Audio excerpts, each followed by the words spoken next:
live stream jump scare. Live streamer jump scare, I should say. Let's paste this link and then there you go. Nice.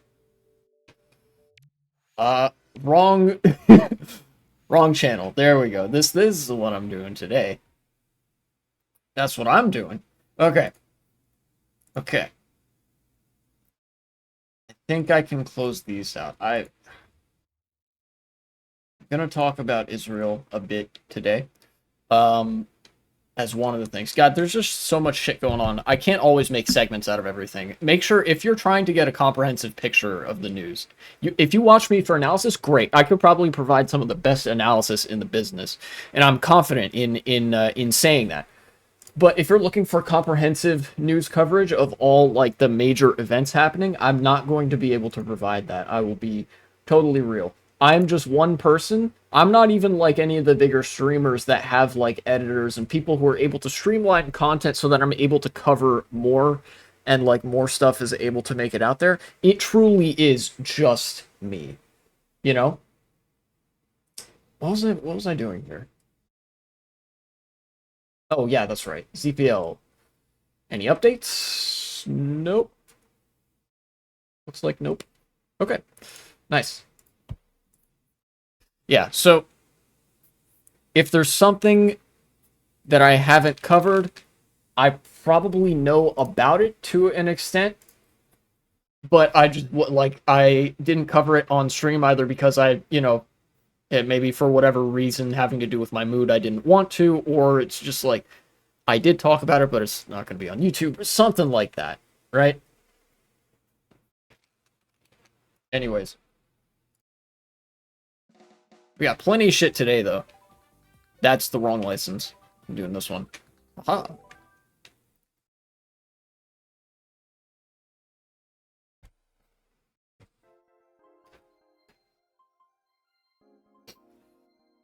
Angle this down a little bit so you guys can see me better.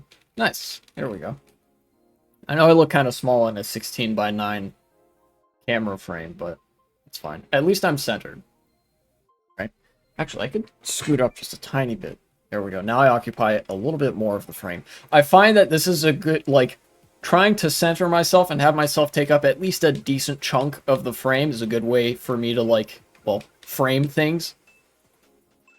I'll do Peach this time. Why not? Sure. Let's get it. Danny, Emil, Corey, and Fish Monkey. That's so true.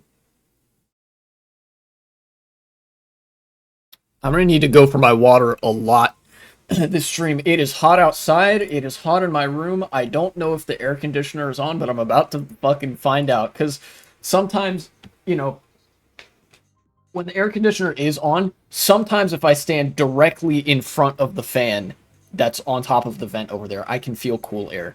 But that does not stop my room from being the same temperature as it is outside. So even though technically there is air blowing through the vent, it's really not a lot. And for all intents and purposes, I just don't have air conditioning.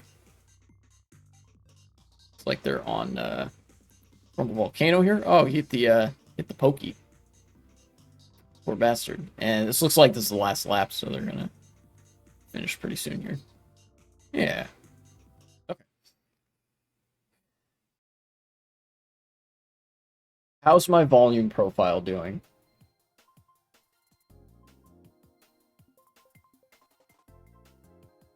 Pretty good. I'm noticing I'm not seeing any delays in my capture card audio discrete thing there.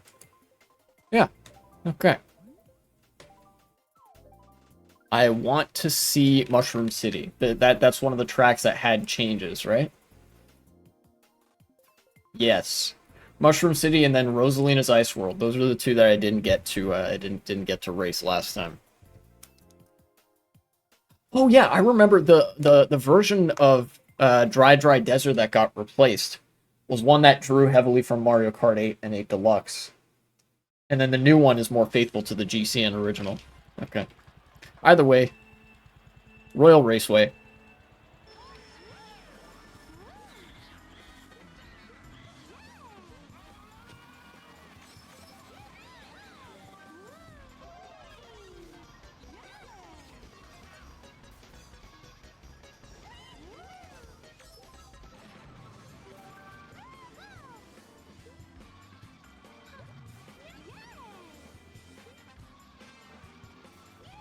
All right.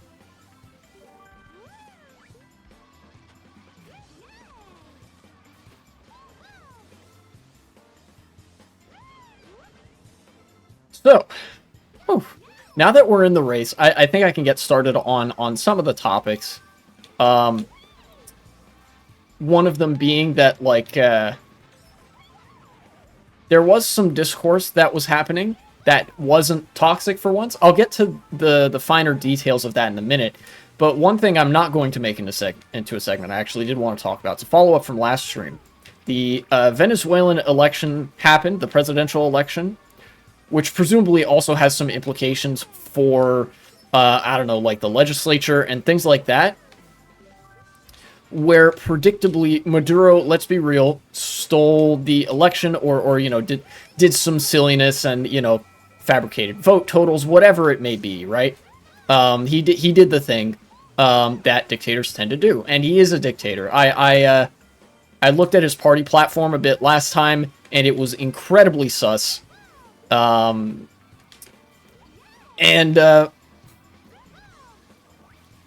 my position towards Maduro was already like, I don't like him, but given that the opposition was a right-wing, like, clearly American-friendly candidate, I wasn't terribly warm to them either, and I'm still not.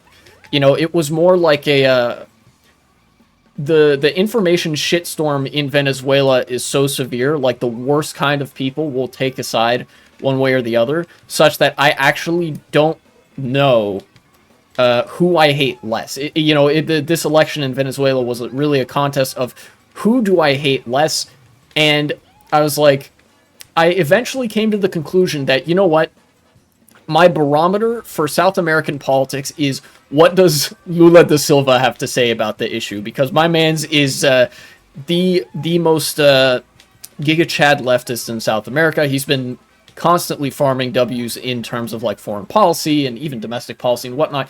He seems to have a good head on his shoulders and a good lens of analysis and set of objectives from a leftist perspective. So I think that, you know, whatever he deems it like appropriate to support in this instance, that's who I should hate less, right? And so recently, Lula has come out to be more critical of Maduro and more like a little bit more critically supportive, rather, of the more American friendly, the right wing opposition.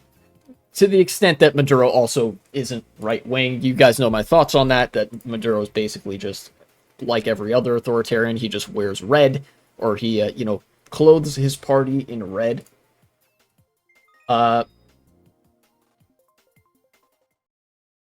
So now that's my take, is that I would rather the opposition candidate be president of Venezuela. Now, both of these scenarios have their ups and downs, but I guess I can easily see the argument. I can easily see the argument from a leftist perspective in favor of just anybody except Maduro being the president of Venezuela, and that argument is chiefly that that like Maduro, the Maduro being the president has incited a lot of U.S. sanctions. Obviously, a lot of that is on the U.S. You know, it costs us $0 to just not sanction Venezuela. You know, we could just be not doing that, you know, and that would be preferable. But ultimately, you know, the sanctions are in place. And what it would really take at this point for the U.S. to lift the sanctions would be for somebody other than Maduro to be in charge. And in order for anything in Venezuela to, you know, not suck ad infinitum, then you need those sanctions gone. You know, so you need Maduro out, basically.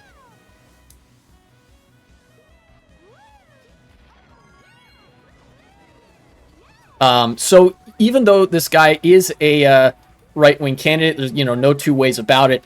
I think he's gonna be marginally better for Venezuela in the long term, just in the sense that the U.S. won't hate him as much, and thus won't like sanction him to hell and back. Does that make sense? Obviously, this is still a game of like, I don't like either of these guys, and I think both of them suck.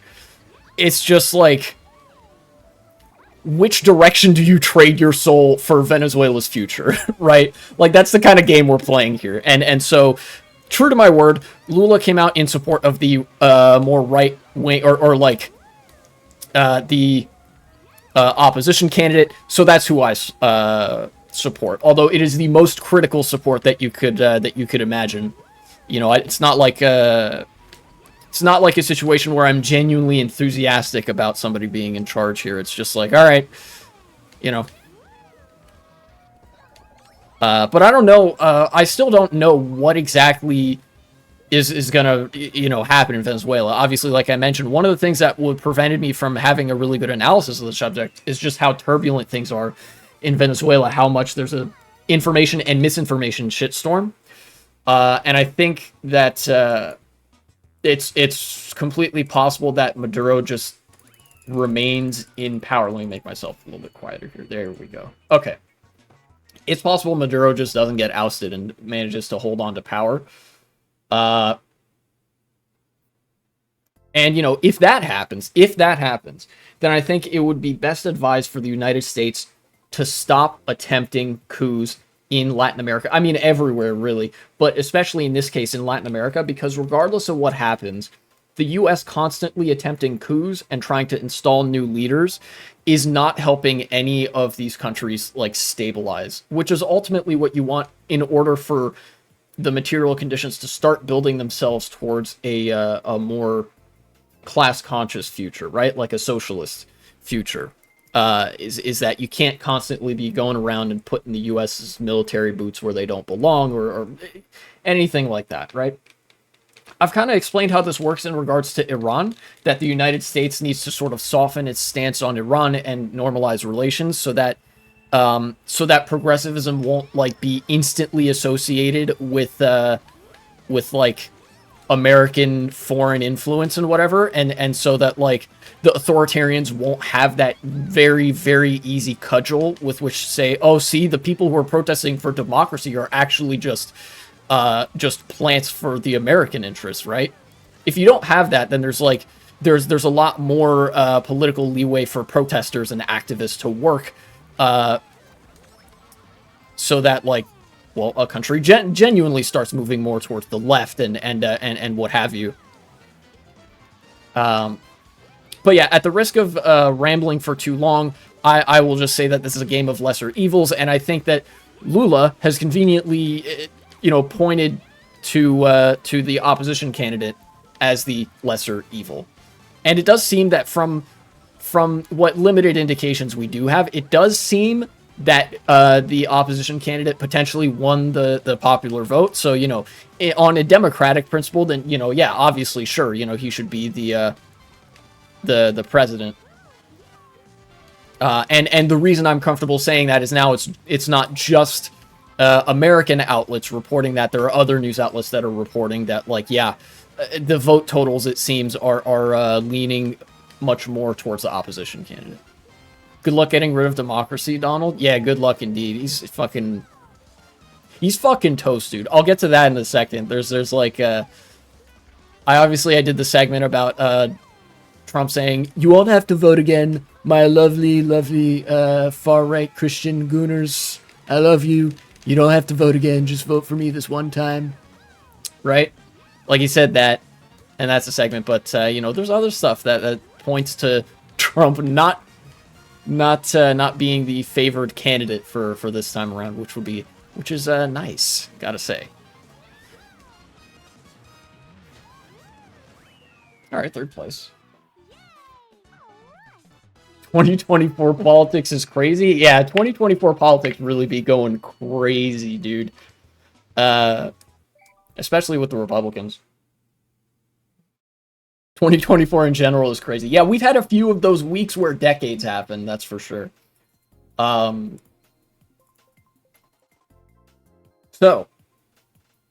actually, one way in which these politics have been crazy. Oh boy, I don't know how to get into this. This has got me, like, giddy inside. The conservatives, right? Conservative movement, and Trump as well, they can't handle being called weird. It's been a genuine phenomenon on Twitter and like everywhere else. that, you know, conservatives will be weird. People will call them weird. They double down by being even more weird and denying the fact that they're weird. And that just generates a cycle where conservatives get weirder and weirder and weirder. And that polarizes people outside of the movement. That's part of what I meant when I said that, like, fascists are too hopped up on their own stuff.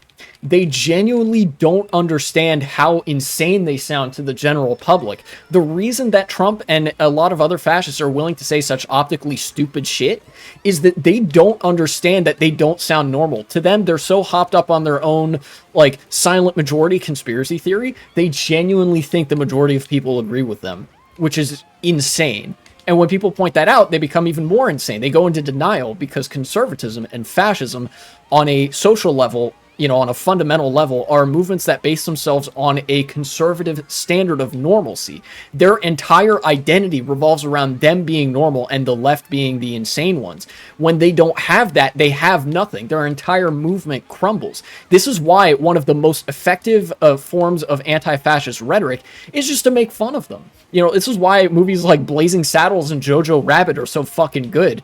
And why The Triumph of the Wills massively backfired. I don't know if you guys knew this, but The Triumph of the Wills, I think, is like an anti-fascist movie, but it portrays the fascists as this super scary, well-oiled militaristic machine that wants to kill everybody. The fascists love that narrative. They can't stand, though, when they're portrayed as the incompetent, bumbling buffoons that they are, that just stumble into power by accident and then fuck up everything. It's kind of like they surrounded themselves with an echo chamber. It's exactly like that. And you know, that's kind of how a cult works, is that, like, you surround yourself with such an insular in crowd that you are no longer capable of perceiving the outside to a large extent. So yeah, that's exactly what happened. The fascists built such an echo chamber that they moved to the, like, too far to the right of general society, and now it's coming back to bite them. In fact, 1984, the book 1984 alludes to this when various points the main character says, if there's any hope, it lies with the proles, right? And he's thinking this to himself as he is being tortured and whatnot by the party in the secret room, or, you know, wherever it is, right? These are his thoughts as he's being tortured. And the party is saying, like, we will edit the language, we will edit reality around ourselves, basically.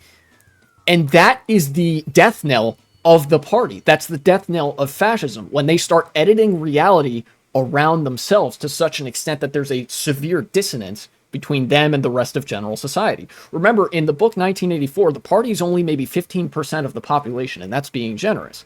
The other 85%, they're not in the club. It's a big club and we ain't in it. The club actually isn't that big. And that's the downfall, is that now you have this very pronounced divide between the fascists and the rest of society.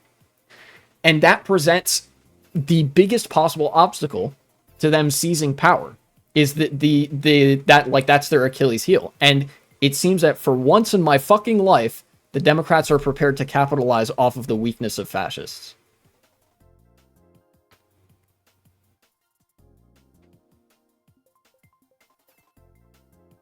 And as dumb as it sounds, I'm going to bring this all the way back to the simplest way I can possibly phrase this. The fascists are going to lose, or going to get their asses blown up and sent to the fucking, you know, the timeout corner with the dunce cap, because they're weirdos and they can't be normal. They have lost the ability to be normal because they don't understand what being normal is like. You know? They've constructed, like, this weird idea of normal that's super fucking weird and, like, abusive and repressive, and people are like, what the fuck is wrong with you? And then they shrivel up and they can't do shit about it.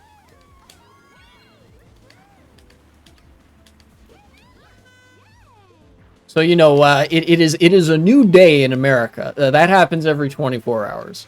Moron. But you know what I mean. Whoa, what the fuck? Just on the edge there.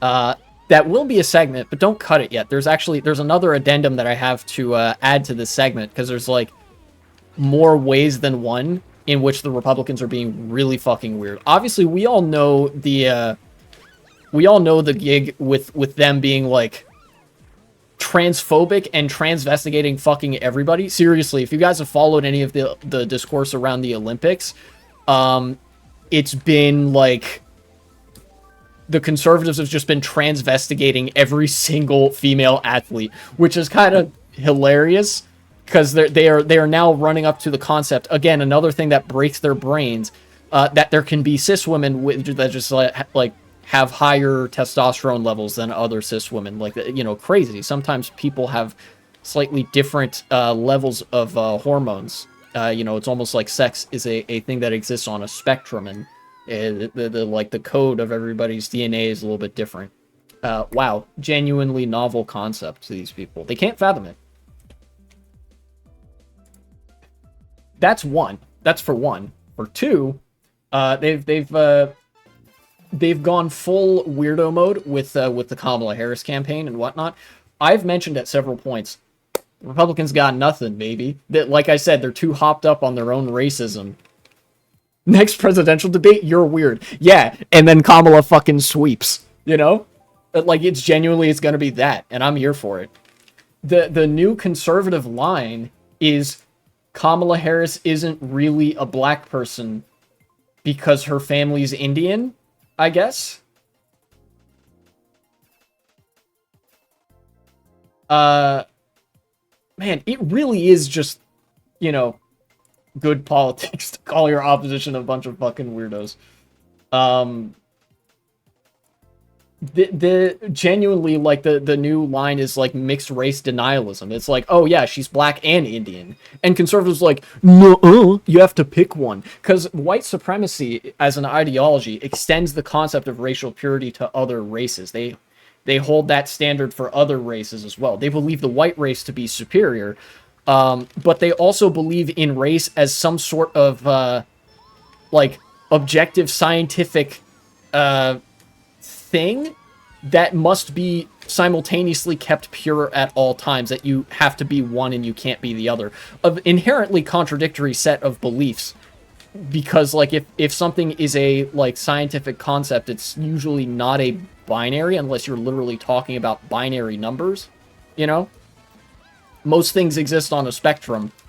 But then also, like, you know, yada yada, race is a social construct, and fucking racial purity is also like the most social construct of all social constructs. It's like all this shit that they're dealing in that are supposedly objective truths of the universe is completely made up bullshit. It's very bizarre. And in response to people saying, like, bro, this is weird and racist against, you know, black people, against Indian or whatever, their response has actually been more of, Kamala Harris isn't really black, she's pretending to be black. Hence the cycle of, you're weird, no I'm not, continues to get even weirder, and the cycle goes on, right? Yo, what's up? Well, Mushroom Peaks Better, welcome back to chat. Give me this item. Yeah.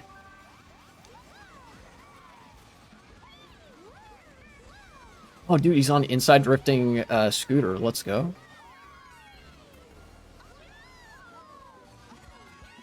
Okay. Almost fell off there.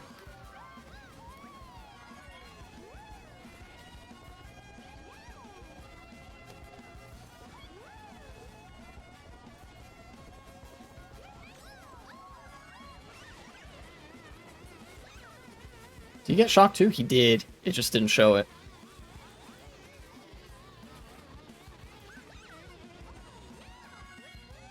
So I think all of us are on our, how are you doing? I'm doing quite well, as I was just about to say. I think all of us are on our Republicans are fucking weird grind set today. And as silly as it seems to somebody who understands policy and stuff, that's the kind of rhetoric that wins elections, baby. Is that, like, my opponent is a sweaty, greasy weirdo who really, really cares about what's in the underbritches of children, you know? Like, that shit is devastating. And I'm doing quite well because of it, because it's like, it's nice to see the conservatives and the fascists on the back foot for once, you know, squirming. I've mentioned, I was going to mention, and I will now mention that, like, this is the least toxic that discourse has been in a long time. Yeah, society is, the way society works is very weird, but there's also a lot of weirdos in society that deserve to be called weird. This is the, like, some of the least toxic I've seen discourse be in a long time online, because the politics are pretty neatly divided between right and left. Obviously people are, you know, getting dunks and whatever. That's, like, very typical. And I don't consider that to be the same kind of toxic that discourse usually is, because what the normal order of the day is a lot of leftist infighting, which I actually haven't seen lately, because a lot of people are kind of more getting behind the, like, wow, Project 2025 is a fucking fascist manifesto, and the Republicans have no idea how weird they are, and they, like, get defensive every time you point it out. You know? Obviously, you know, you still have people who are critical of the Democratic Party to varying degrees, but I think we are actually at a spot where everybody understands how much worse the Republicans are, and are, like, they're now just going full on through with the, like, wow, you guys are fucking greasy, sweaty weirdos, like I said.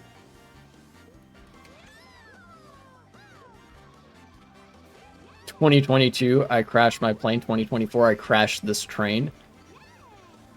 Uh, yes? Question mark? I don't know what you're referring to with that.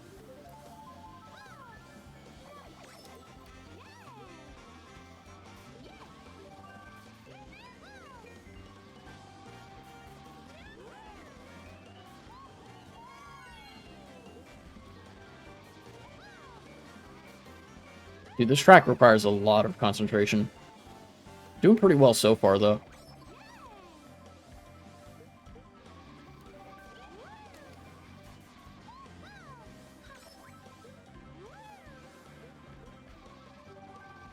The one kid who crashed the train for YouTube views, he's facing 10 years in prison if he's tried as an adult.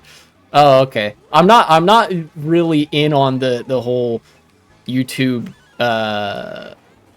meme shit. Like, I don't know what all is going on over there. But okay, that's pretty goofy, and you know, yeah, don't crash trains. That's pretty bad, I think. You know, you shouldn't do that.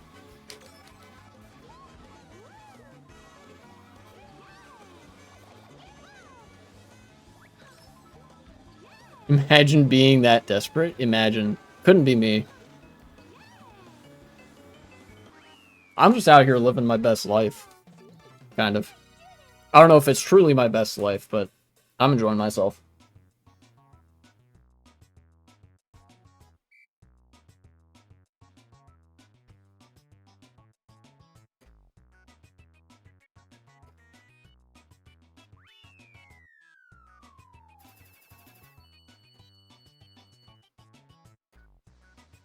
But yeah, just as a quick recap, Republicans are weird.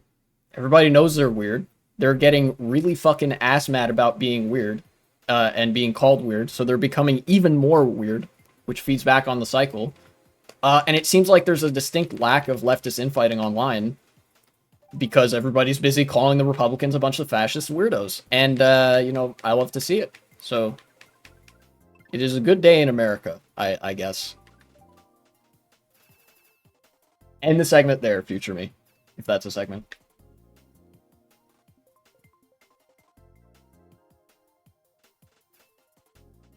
Dude, every day I fucking thank my lucky stars that I'm not involved in any of the, like, weird beef or drama, like, shit on YouTube. Like, my shtick is political analysis and being a giant nerd for all things, like, socialism and anarchism related, right? Like, that's what I do, you know?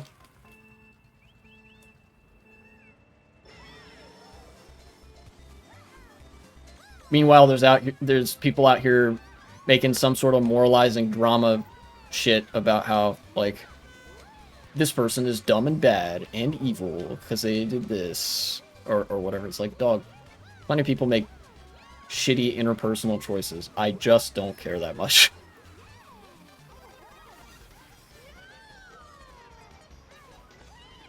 Yeah.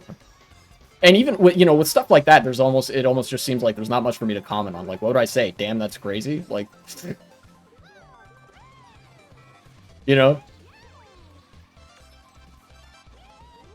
Unless one of your vids goes up being absolutely viral and all the extremists go insane. There are some conservatives that frequently watch me that get pretty ass mad at my takes, which is nice, I guess, because, hate views are actually some of the most engagement that you can get on YouTube. A lot of people that really like you will sort of casually watch. Maybe they'll drop a like or whatever, occasionally comment and whatnot. But a lot of times, they're sort of content to, watch from the sidelines, be like, yeah, I agree, that was a good video, and not say that much about it. But with conservatives, like I said, they're weirdos and they're such losers that they have to go and, like, dislike bomb a video. They'll tell their like some of their friends to also do it because their friends are also losers. A lot of them have alts, so they will, like, dislike bomb on their alts and they'll leave comments. There have been conservative accounts that leave multiple comments per video on some of my more viewed videos, and that does incredible wonders for me in the algorithm. Let me tell you, all I have to do is not read the comments and not give a shit about the dislikes, because that's engagement, baby. That helps me either way. I'm completely unaffected by that sort of vitriol. In fact, I benefit from it. So I welcome it. As long as I don't start getting death threats in my email, but I never check my YouTube email, so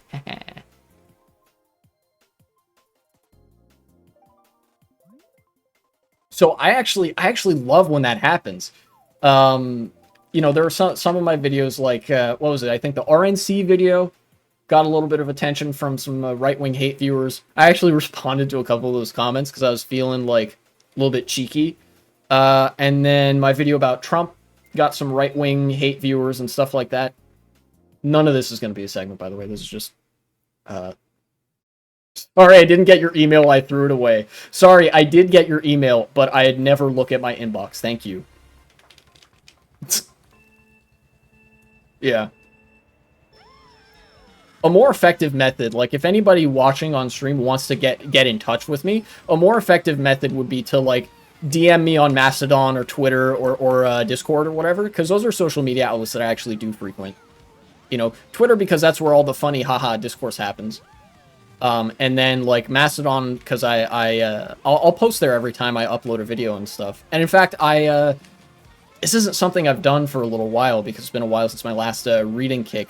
But I'll post every time I, am reading a book or finished a book. I'll post to Mastodon and stuff.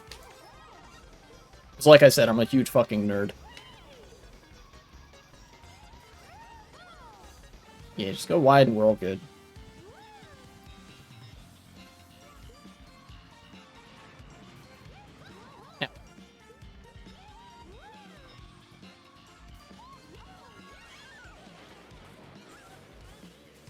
Yeah, many such cases.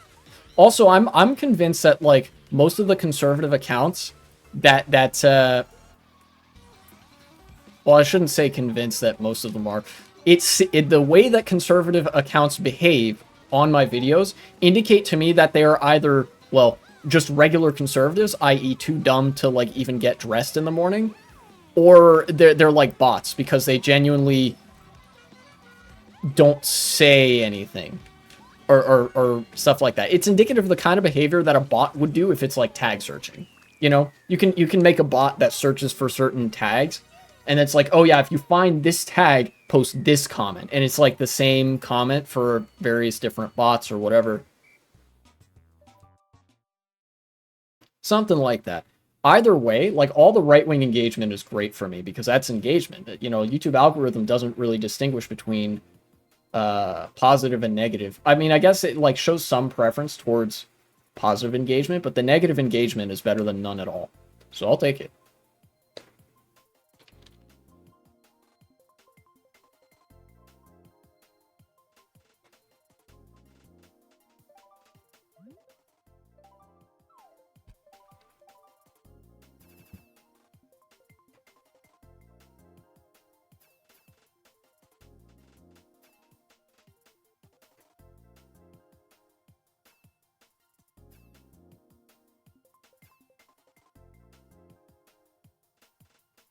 Anyways, that's enough about my YouTube channel. I'm actually, the reason I was thinking about that a little bit is because I was thinking about like what would make good content for the future, right? I need to like double down or even triple down or whatever on being content pilled, doing things that would make for good content, like for the average YouTube viewer or like in the YouTube algorithm, whatever. People love them some React content. I got some of that lined up at some point, either today or next stream maybe. And then I've figured out that like the preamble to some of my videos has done me good. The like where I have that little clip before the video starts of like a section of me saying something in the video, but at the beginning it's out of context to sort of make you want to watch the video, and then you have the little stream segment intro screen. That I think is pretty good YouTube practice. So, you know, doing that.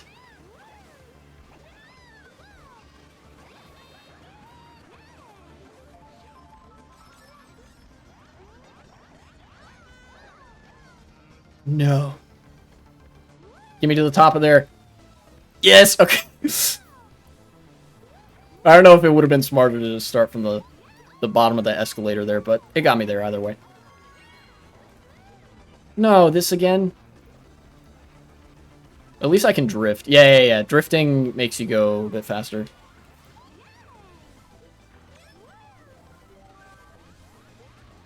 Haven't been getting much in the way of items. Where are you going? Going over there? Okay. And I'll take this one. Star, eh? I don't want to chain this. Ow. Merlin Joseph, thank you very much for the follow. Always glad to see new faces here. Give me that. Yeah, okay. Golden mushroom, perfect. Yo, what's up? Welcome to chat. There we go. Having to not slack off on the job for once with regards to you know, racing on the race course. What the? What a snipe. Oh, dude, standard bike enjoyer, standard bike appreciator. That's my kind of Mario Kart player. Perfect. Got me the box. One mushroom, not the best, but it's better than nothing. Okay, 4th place.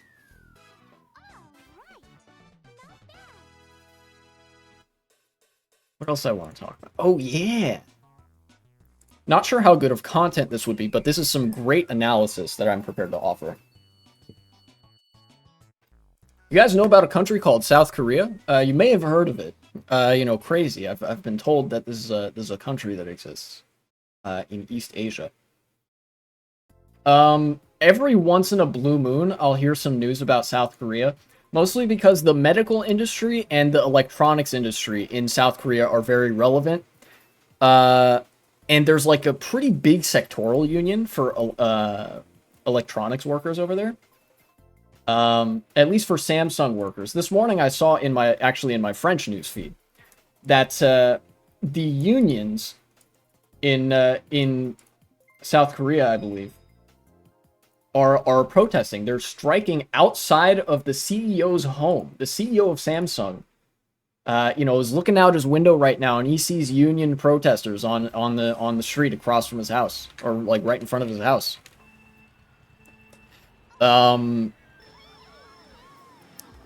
Good. What about you? Yeah, I'm doing all right. Today's been a pretty good day today. It's about to get even better. So I got some fun stuff to talk about.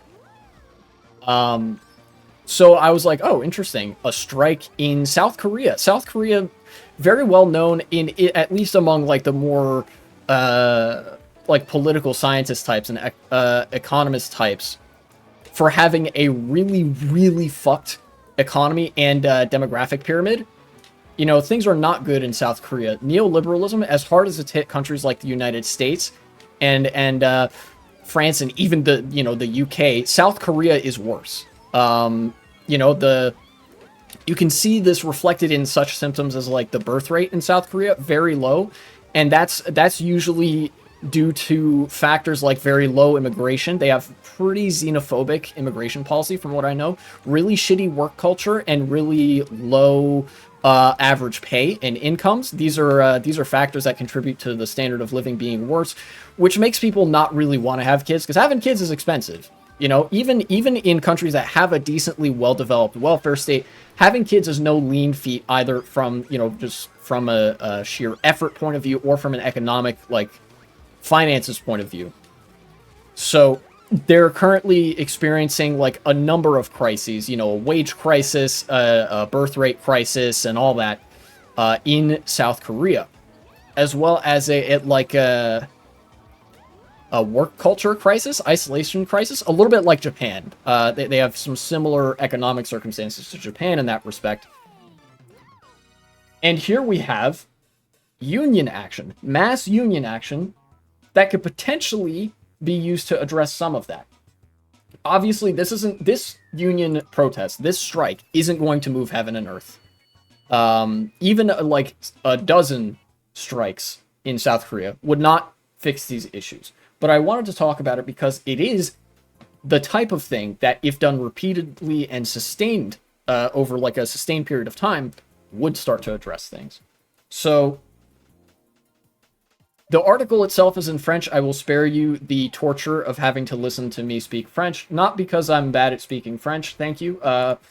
It's my second language, but rather because French just kind of sounds harsh. You stream daily? Yes, every other day. Excuse me, not daily. Every other day. I stream consistently.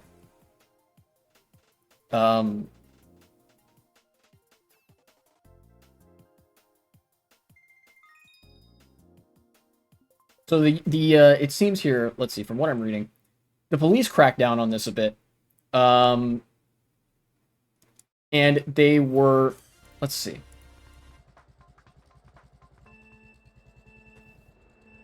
They were accusing the union was accusing the company, the like Samsung, of using illegal means of like blackmail, extortion, all that sort of stuff, I believe.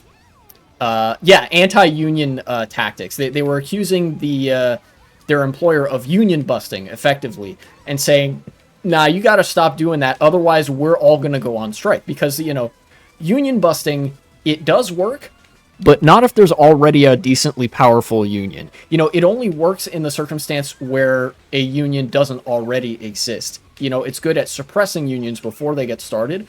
Once there's a union, it's very difficult for companies to union bust, which is a good thing. And here we have a company trying to, you know, do a gamer move and break up the unions. But there's a big union at the ready that's prepared to stop them from doing so. And I believe there's also some demands for like better benefits at this job as well. I have to double check that, but the important thing is that they have demands that would necessitate the improvement of material conditions at their place of work for this job. You know, improving the working conditions, such as the name of the game for unions. And that's really good because, you know how I mentioned that the average income is really low, and, you know, there's a work culture crisis, and, you know, people are really overworked and all that sort of stuff in South Korea.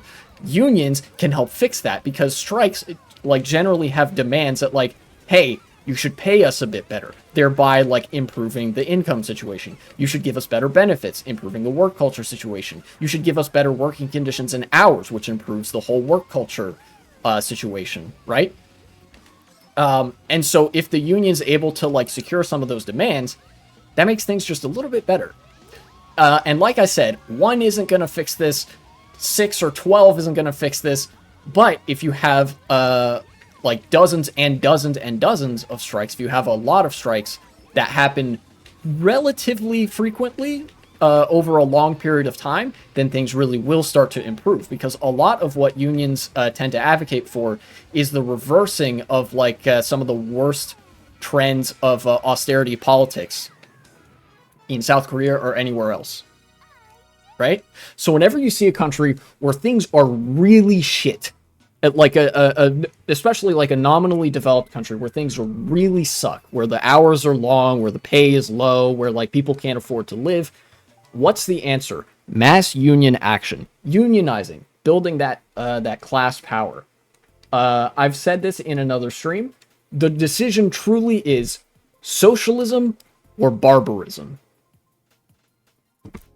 And I think that that's you know, people might be primed more and more to start, maybe not to pick socialism outright, but to start moving in that direction, to start being more like pro-union, to start being more skeptical of their bosses, of the you know, the shareholders that lord over the company with no real interest in anything except what goes into their own pockets.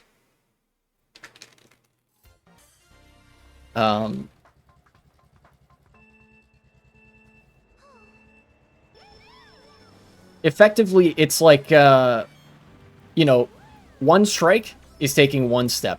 And it's a long road, but you're only going to get there by putting one foot in front of the other and taking one step at a time.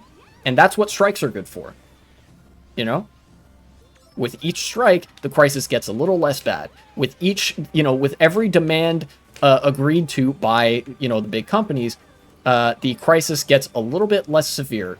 Conditions get a little bit better. People's lives get a little bit less bad. A little bit better each time. And that could make up the entire difference. Look at a country like France. You know, France and South Korea, obviously, there are a number of ways that they're very different. But one of the ways in which they are similar enough to be compared is that they're both relatively wealthy countries. South Korea is just in a state of, like, ongoing economic crisis, and France isn't. And that is largely attributable to the fact that France has incredibly active unions. You know? It really, that is the difference maker. If France didn't have those unions, if France didn't have, like, as active of a workforce, as militant of union protections and whatever, they might be in actually a similar spot to one of the countries that's way worse off, to somewhere like Britain or South Korea. You know?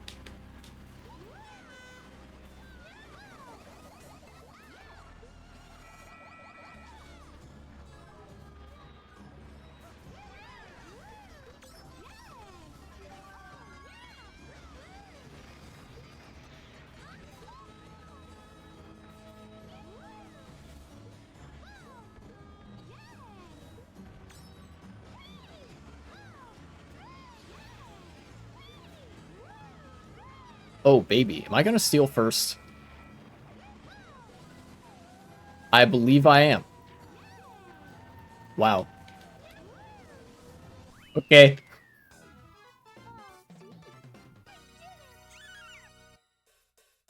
Yes, sir. You love to see it. Good item usage won me that race outright, like, just straight up.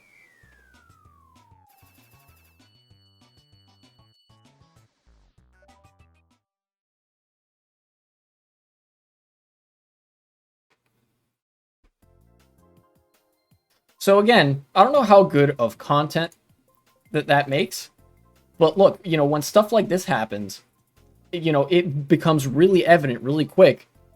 You know, that's the decision. Either you go the route of unions and socialism and like much more labor militant social democracy, or you languish in the depths of neoliberalism, where the only wealth that exists in a country is at the, like, at the very top, and everybody works like 70-hour weeks. Like, those are your two options at the end of the day.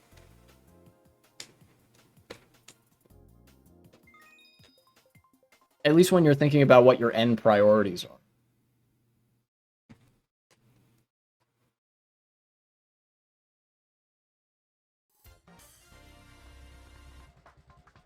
Aha. You get to see the version of this track that's in Retro Rewind.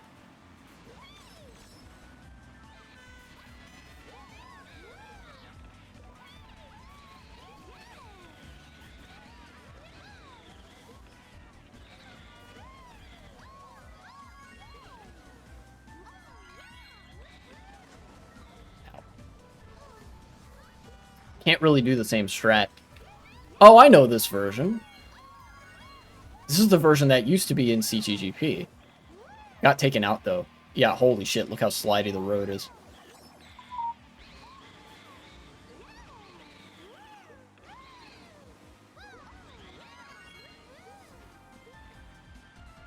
Got the low trick.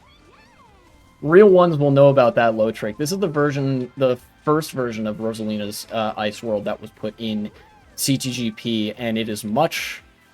I think it's much less polished than the other one. The one with the ramp that sort of gives an automatic low trick. Yeah, this one you really gotta work for the low trick.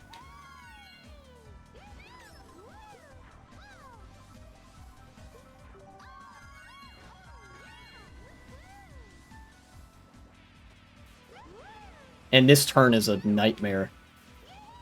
It's deceptively difficult to take because there's ice spikes everywhere and you have the slidey road. Like, even though it's super wide, really, really difficult turn to make. I didn't get the low trick there, but it's fine. I have a pretty big lead.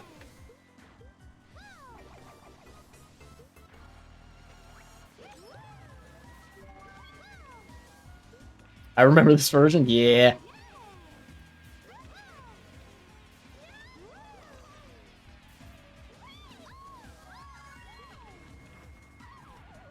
That POW works out for me.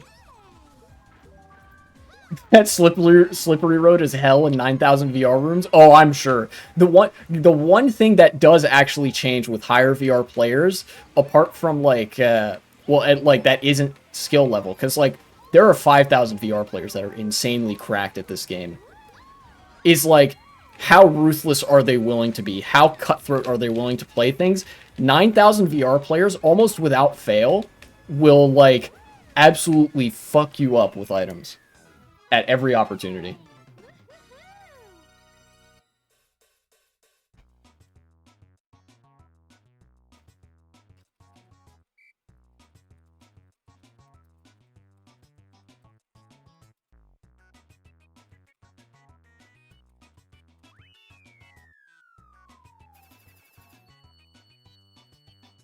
I had to type something real quick. You play only this game. No, I've played other games. I've played games other than this one as well. Haven't been played lounge. It's the only way to survive. Yeah.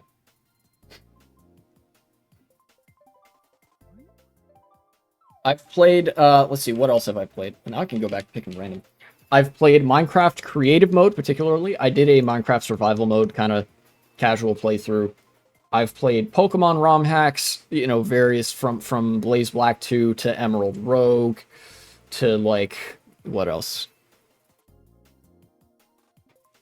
Did I play any Gen 4 games? I don't know if I did. I've played Super Smash Bros. On stream. I think those are the most recent ones that I can think of. I don't know. I also played Mario Kart 8 Deluxe for a little while. I also play Minecraft. Cool. Mind you, when I say I played Minecraft Survival in creative mode, none of that was multiplayer. I'm actually not that interested in like server multiplayer Minecraft, right? It's mostly just single player, and occasionally I'll play on LAN with my dad. He also plays Minecraft. He's a pretty cool dude. Also play Minecraft and Resident Evil 4. Ah, very cool. I'm not much of a horror game individual. I gotta admit.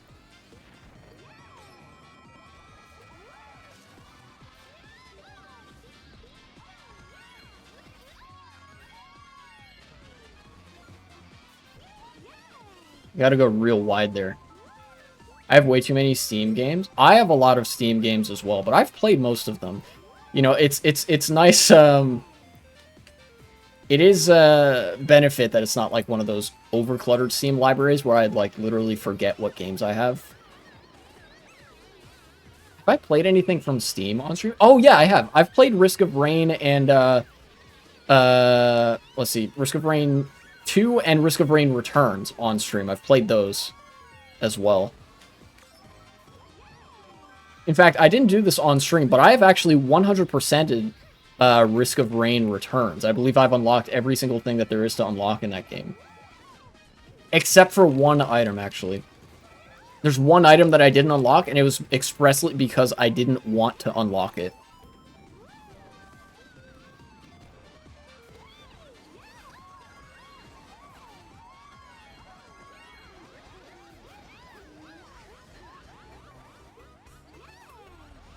Give me this item. Thank you. A bomb, you say?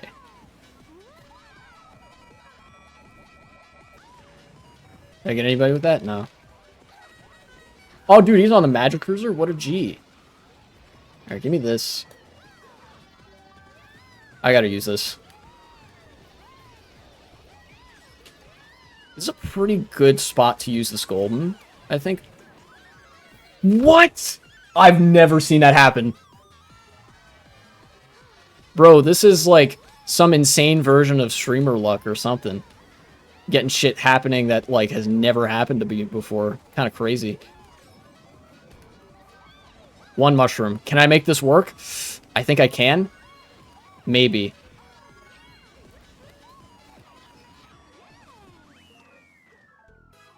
Fourth place. All right.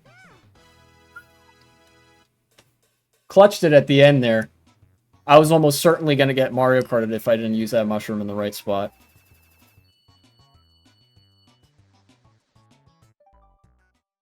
That was a good race. Very chaotic, but I think it's a, you know, all's well that ends well.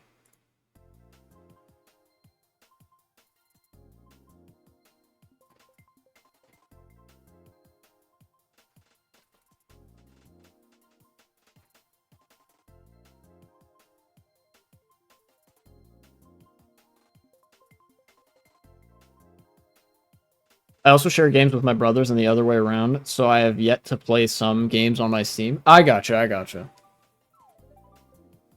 Yeah. Let me actually go through to see what games have I live streamed. Let's see. Yeah, there's a fair few Pokemon games that I have. Yeah, obviously Super Smash Bros. I streamed this, I streamed Minecraft, streamed what else? I streamed modded Minecraft a couple of times. Is there anything on stream that or on Steam that I have live streamed? Oh, Portal 2. I streamed Portal 2 a couple times. It's a very short game. But I think that's it, actually.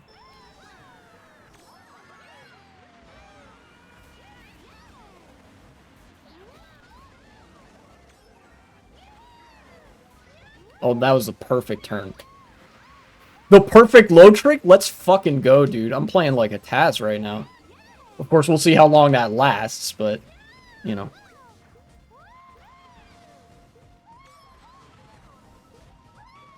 Kind of a sloppy section there, but I just need an item is all. I even have Train Simulator on my Steam games list. Bro, an autist's best dream? Trains? I don't know why this is so true, but every fucking autistic person alive has a profound appreciation for trains. Even if it's not like their special interest, like everybody on the spectrum really likes trains.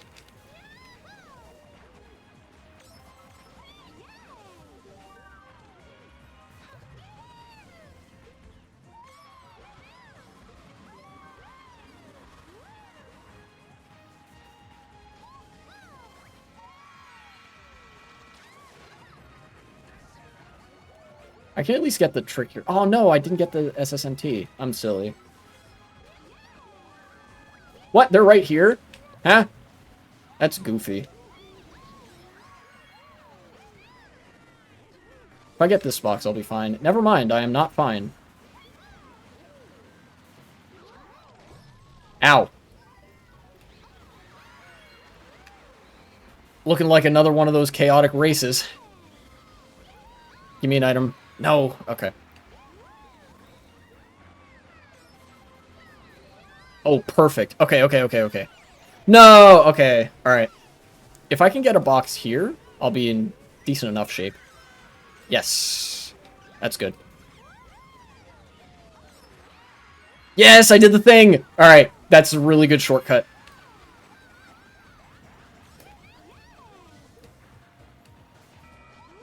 Truman first? Let's go. I brought that back. Wait, what? Second? Come on, dude. Really? Am I getting so much lag that somebody fucking... Oh, man. Alright. That'd be so funny, just a political video while train simulator is running in the background. True! I mean, there is a political YouTuber that I follow that covers almost exclusively urban infrastructure stuff. I watch Adam something. He's really good. Hey, comrade, how are you? Hey, Victor Benedetti, welcome back to chat. How are you doing? I'm quite well myself. Been relishing in the downfall of the far right in the United States. Because they throw a piss baby fit every time somebody says they're weird. And then they get even weirder. They're even doing this, I should mention as well. I'm sure the segment is fine as is, but I should mention as well. The right-wingers throwing, like, tantrums about people calling them weird and then getting even weirder, that's pervading the institutional level. A lot of times when, like, people say, oh my god, the left is being so crazy, that's not reflected in any institutional representation that, like, the more left ends of the Democratic Party, insofar as you could consider them left, are like behaving. But when the right wing goes crazy, it's all of them, all the way to the top. The pundits, the politicians, everybody. Like, they can't help themselves. And I am absolutely relishing in that, you know.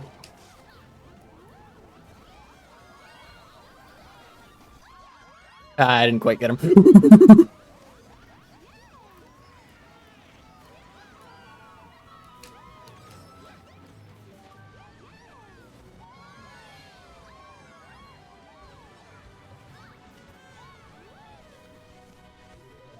Beware of my red shell. There's an election in Venezuela here on the continent. What do you think of the result?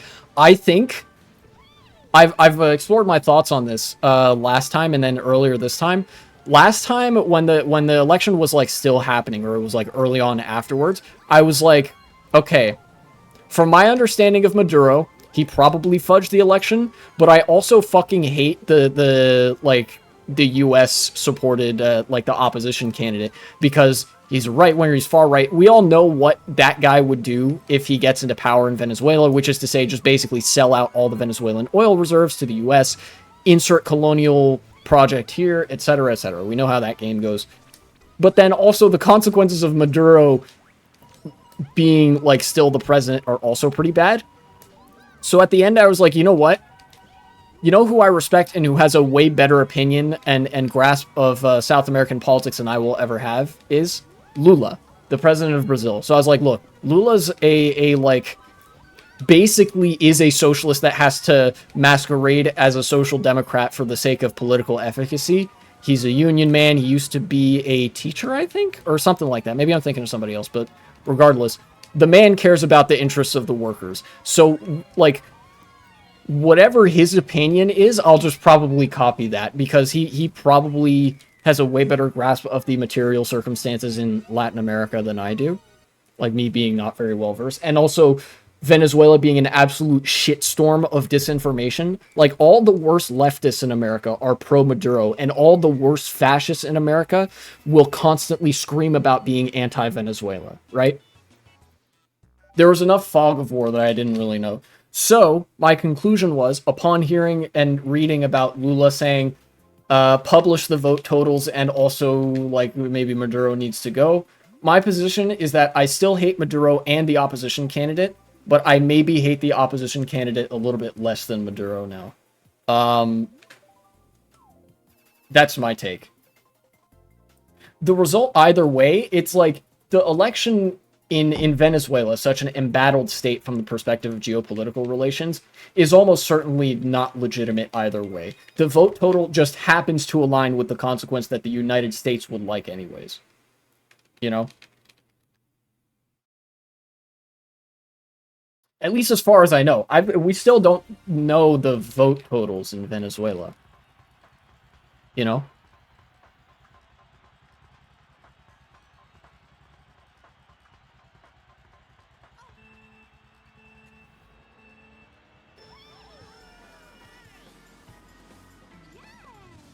You know, in some ways, it is a little bit like the situation with Cuba, where they've been sanctioned to hell and back. If the right-wing candidate getting into power causes the United States to lift all the sanctions on Venezuela, then you know what? So be it, right? Because the U.S. has, you know, despite its actions here, has actually shown to be increasingly ineffective at conducting coups in Latin America. So even if the U.S. guy wins, it's likely to not be for all that long. You know, look at what happened in Bolivia after the U.S. attempted a coup there. You know, what's her name? Años? Whatever her name was like in power for a year, if that.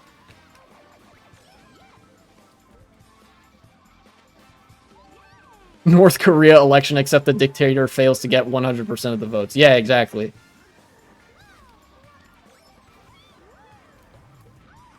Ow.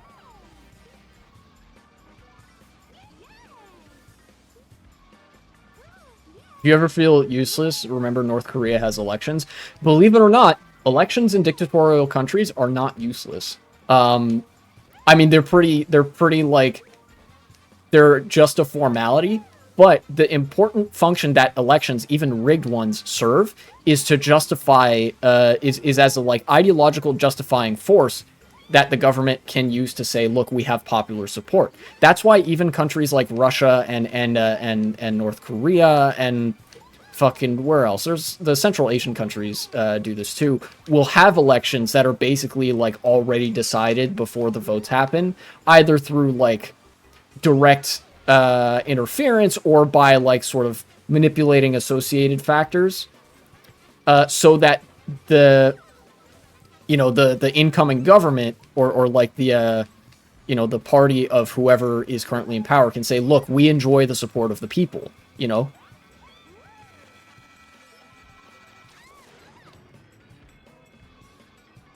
Although I suppose with North Korea, you could make the argument that they're uniquely useless because, like, that's mostly a, the whole public support thing is mostly a geopolitical consideration that you want other countries to sort of back off at least a little bit. But the international community is like fucking categorically unwilling to recognize that North Korea is a country or whatever. So for them, maybe it's not even that. Please no blue shell? Oh, there's a blue shell that's gonna hit me after the line. North Korea isn't real. That's true. There's actually there's a big hole there. You know the movie Journey to the Center of the Earth? That's where they did that.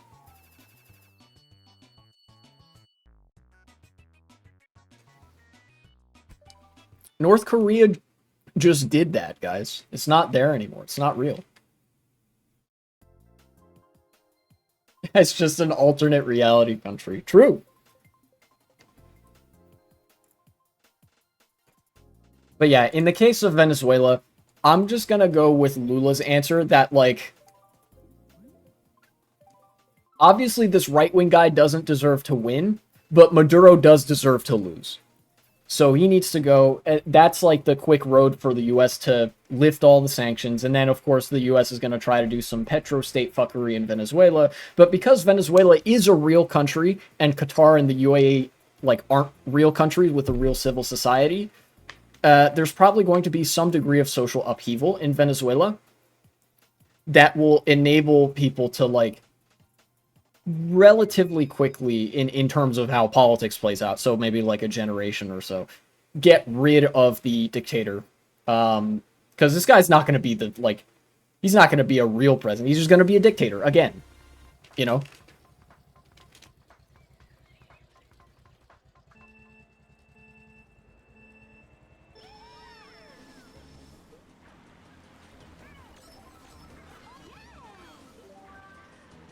North Korean athletes at the Olympics are actors, are not real. Well, that's true. Furthermore, the Olympics aren't real. Have you ever seen the Olympics in person? Curious. Win or else. Is North Korea even allowed to participate in the Olympics? I don't remember if North Korea is or isn't allowed to participate.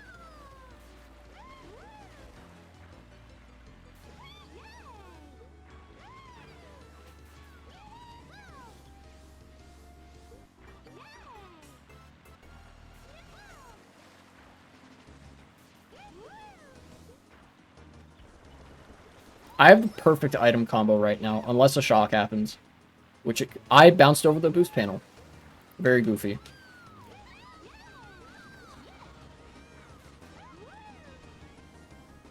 Yes, they participate. Only Russia is not participating. Interesting. Okay.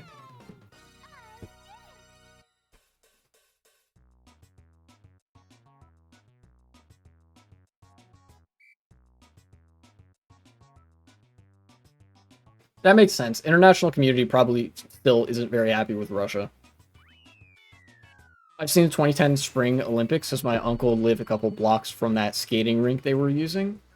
I say spring because it was the least Canadian winter of all time. Yeah.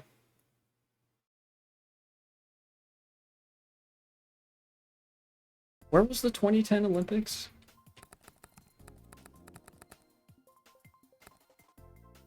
Was it in Vancouver? Okay, yeah. Gotcha.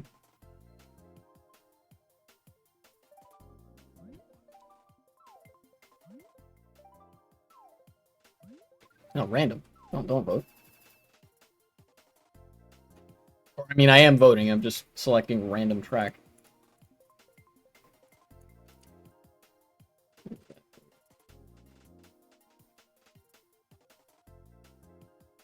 All right. There's another thing that I actually saw. Speaking of the international community and international politics,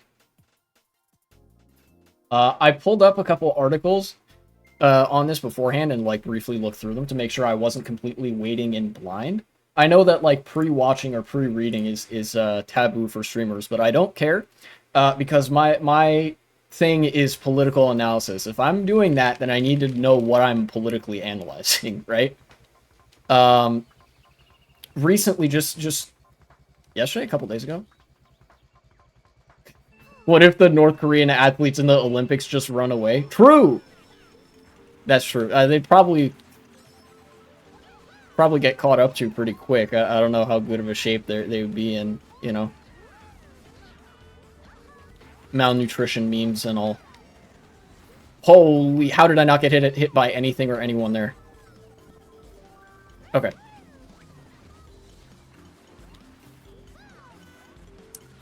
Alright.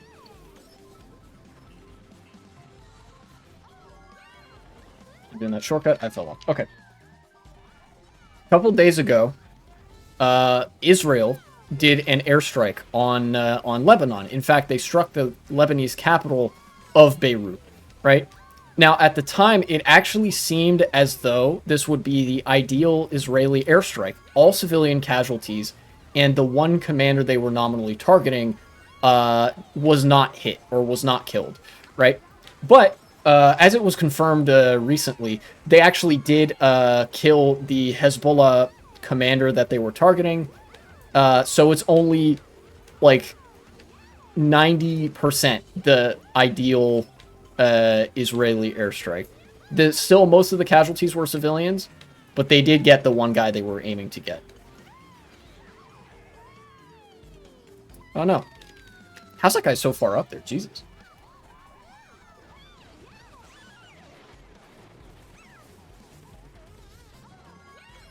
And with this airstrike, obviously, people are speculating, is there going to be a wider regional war in the Middle East? Obviously, like, the drop of the hat has caused people to speculate, is there going to be a war in the Middle East? In some ways, rightly so, because Israel has been doing a very large amount of posturing towards its neighbors, towards Iran, towards other countries, in a way that indicates they would really like to invade.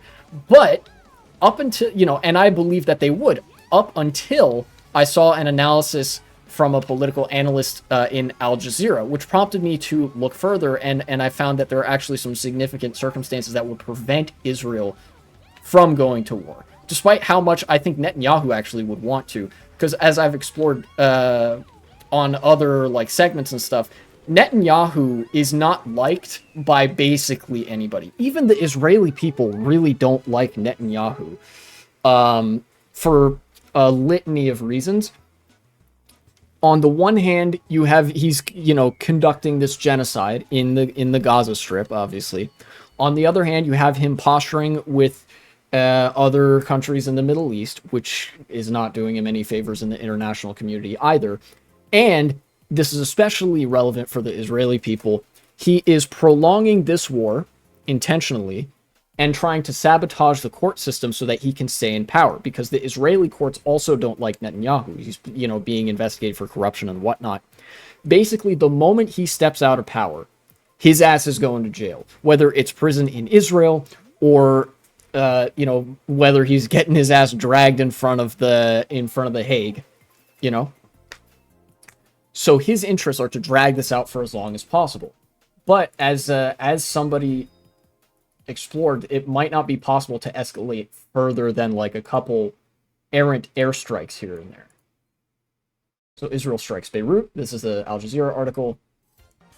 Dozens of people were injured. 3 people were killed, plus the Hezbollah official that Israel was targeting.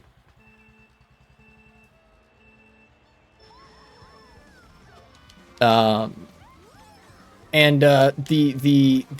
immediate speculation was, shit, Israel might be about to go to war with Lebanon. Especially because I saw, I think, some news reports of them, like, clearing forests in the south or whatever. Like, doing some things that would be indicative of, like, logistical preparations for an invasion and stuff like that. Which was like, oh, shit, I guess they mean it this time. But maybe they don't, Maybe it is just saber rattling again, like it was with, what was it?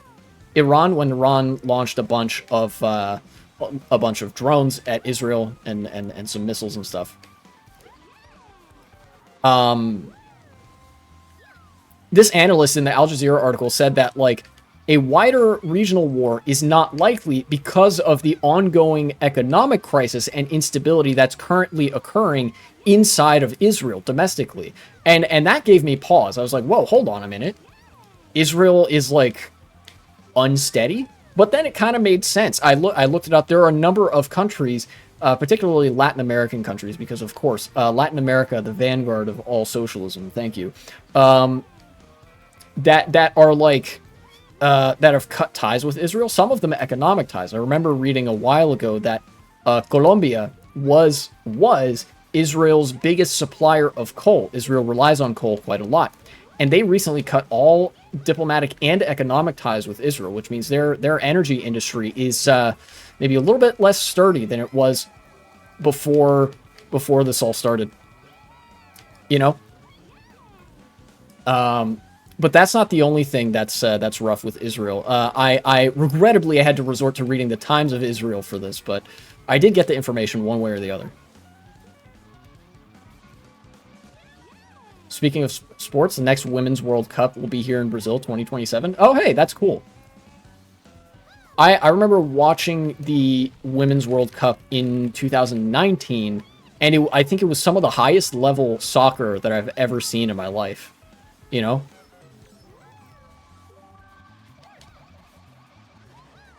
your red shell out of there. Oh, shit. Might get fucked up at the end here. Or maybe not. We'll see. Shit. Okay.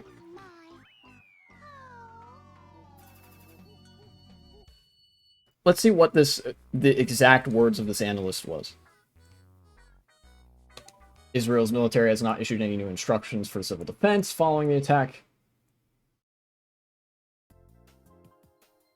Here we go.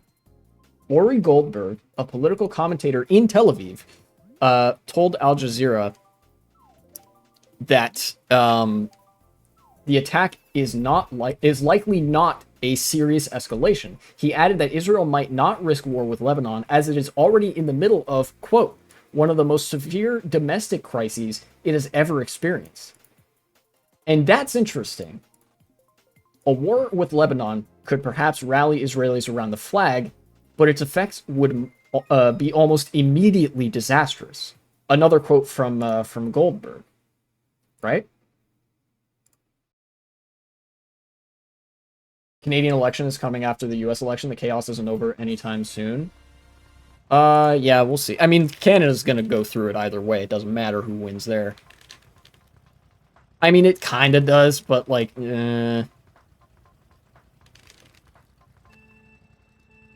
it's kind of a similar situation to Labour in the UK, I imagine, where, like, you have the Conservatives and then the Conservatives again, basically. This year here in Brazil, we have municipal elections. We'll elect a mayor and councillors. Oh, cool.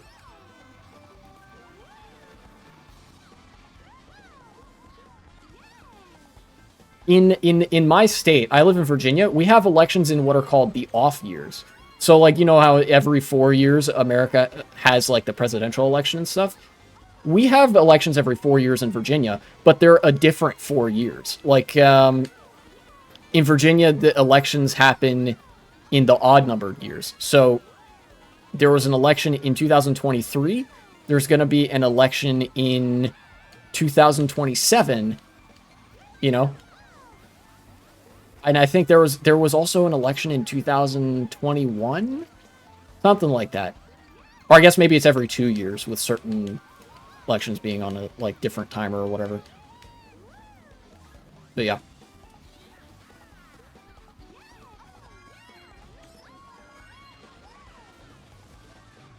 Wow, that's really takes advantage of the Mach Bike's drift stat there. Oh, dude, he's on the standard bike? Let's fucking go.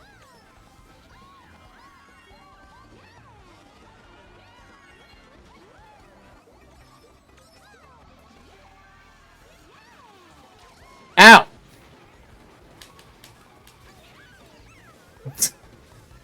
We both got fucked up by that blue shell. In just a minute, I'll get back to the Israel stuff. It requires me to read through a Times of Israel article to see it's like some of the finer details of this crisis, which will only grow more pronounced with time.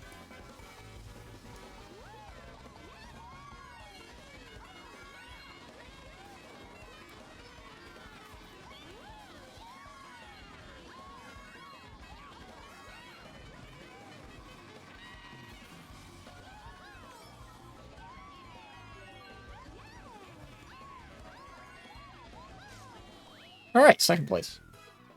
Good shit. Canadian politics are kind of goofy, but not nearly as bad as the U.S. right now. I would argue it's the other way around, that U.S. politics are much better than Canadian politics. The Democratic Party is in a much more advantageous spot and much more willing to pursue left-leaning policy than the Canadian Liberals. You know?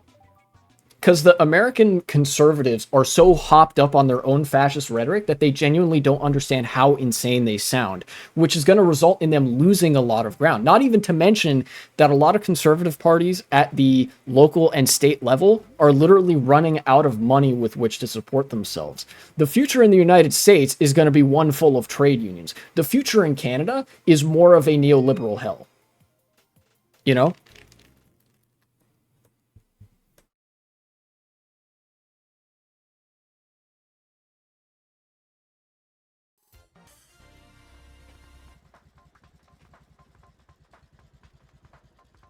Let me go to this article.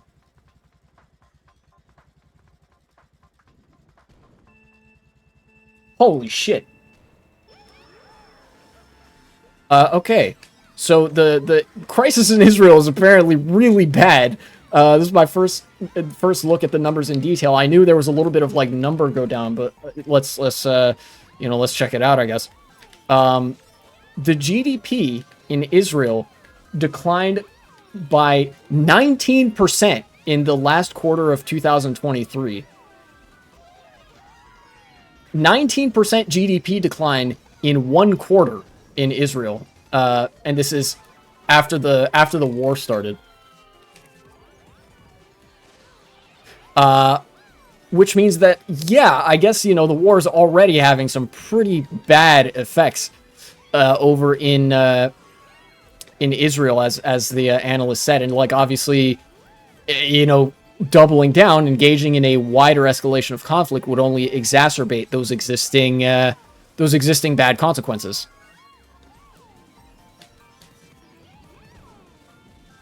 And like I said, it makes sense with how many countries have cut diplomatic and economic ties with Israel. I mentioned Colombia, but also Bolivia. Bolivia cut ties with Israel, and Bolivia is a big supplier of lithium. People need that shit. Countries need that shit for like batteries and whatever, especially developed countries with a very well developed infrastructure that relies a lot on electricity, where people consume a lot of electronics and stuff. They need those batteries, and Israel, it looks like, isn't really going to get them.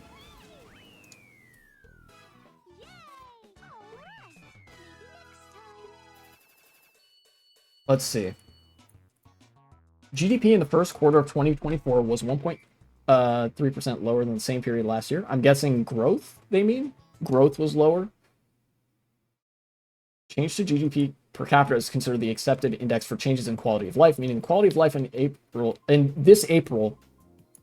of life in Israel this April was, according to CBS data, lower than that of the same month last year. So their economy has actually been put in decline by the fact that they're committing a genocide because of, one such factor being the alienation from the international community that this has brought upon them, but then also because of the sort of domestic turmoil that this has put Israel in, that you know, there's ever more authoritarian crackdowns. Companies are getting a lot more dicey on whether they want to do business with Israel. People have been protesting, you know.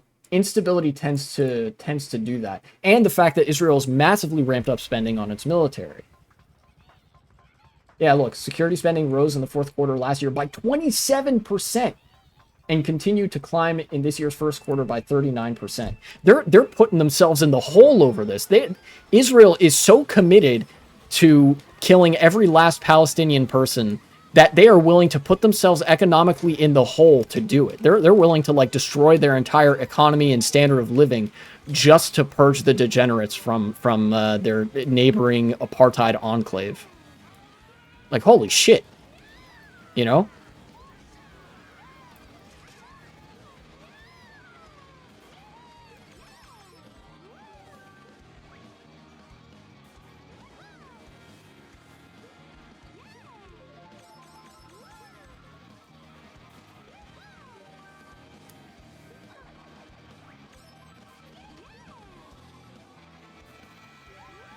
And quite frankly, yeah, I guess if this political analyst Goldberg was privy to that information, then it totally makes sense why they would say that Israel probably isn't looking for a broader escalation of conflict right now.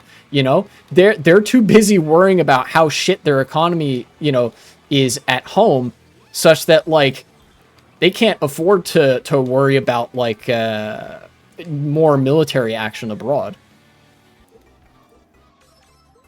What the fuck is wise spending? We need to eliminate the enemy. Everyone in the Middle East. Yeah, that's genuinely seems to be the mindset that's prevailing right now in Israeli politics. And like I said, a lot of that is from the perspective of Benjamin Netanyahu wanting to remain in power and wanting his party to remain in power so he doesn't get locked away in prison. And also because obviously him and his party have an ideological motivation to, you know, eliminate the enemy. In parentheses, all Palestinians and everybody else in the Middle East. You know, thank you.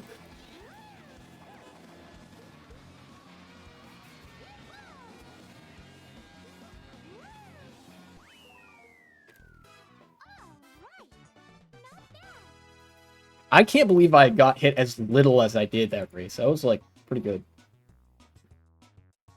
Exports continue to drop at the beginning of 2024. Oh, shit. Like, that's really bad.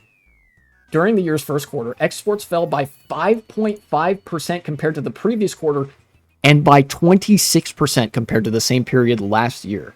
Holy shit. Their economy is fucking collapsing over there. Jesus Christ. The prevailing assessment among economists is that the recovery of local consumerism is temporary and stems from the army's massive expenses and the purchasing of aid for evacuees, which has spread to civilians and businesses. Okay. So basically, it's had to be such a massive effort to relocate Israelis internally, because there have been some attacks in the north, I suppose, that has been reflected in some domestic businesses. But overall, this is putting them so far in the hole. Holy shit. We're heading towards deep recession. The army is acting, according to, let's see, BDO's chief economist, Chen Herzog, the army is acting as a shock absorber that is keeping businesses alive instead of productive economic activity doing so. Businesses are operating on low productivity because their employees are on reserve duty. Oh yeah, that's right. A shit ton of people in Israel are like reservists. So there's legitimately been a lot of labor taken out of the economic cycle because Israel just wants to field as many men as possible, and women, I suppose, to like kill every Palestinian they see.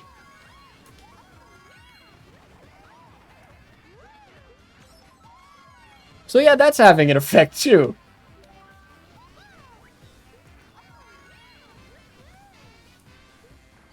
What's this saying? Some are even closed. Yeah, some businesses are even closed. But the employees continue to be paid by the defense ministry. Okay.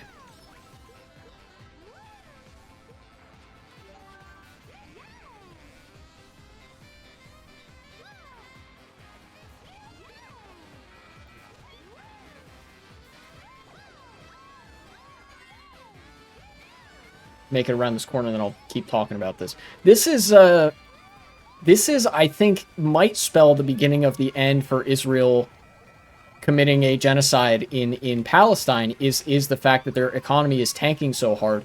Because ultimately, like, that's going to sour people on this more than anything. Like, hey, I was told this was going to make my life better, and, you know, obviously I hate Palestinians as much as the next guy, but, like, you know, why do you gotta tank my paycheck and my retirement benefits over it, right? Like that sort of shit.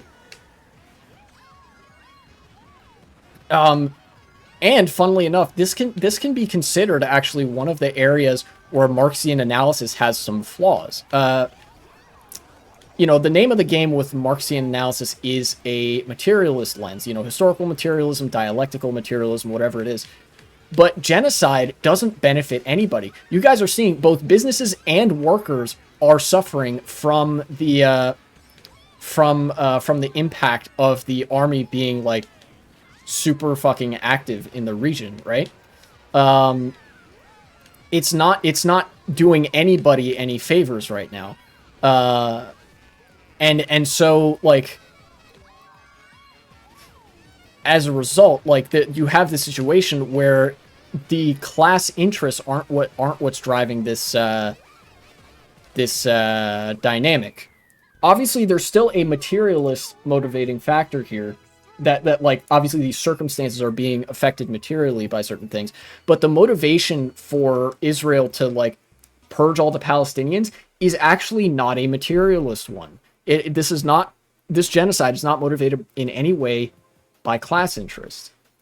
Somebody's going to get something out of it, and it isn't going to be you. Brother, it isn't going to be anybody. You know, there's the oft referred talking point from the Don't Be a Sucker anti-genocide PSA. Somebody's going to get something out of it, and it isn't going to be you. That might be true, but the individual in question might be just Netanyahu. It might not be any businesses or any sort of... It might not even extend to Netanyahu's inner circle or his whole party. It might just be him. You know, because businesses are hurting from this, workers are hurting from this. Everybody's like feeling the heat from Israel fucking up its own domestic economy. And hopefully, if the material circumstances do have a part to play here, it will inform potentially a series of decisions that would lead to like Israel maybe cooling the jets on this shit. You know, and like not doing this genocide anymore. You know, that'd be good, I think.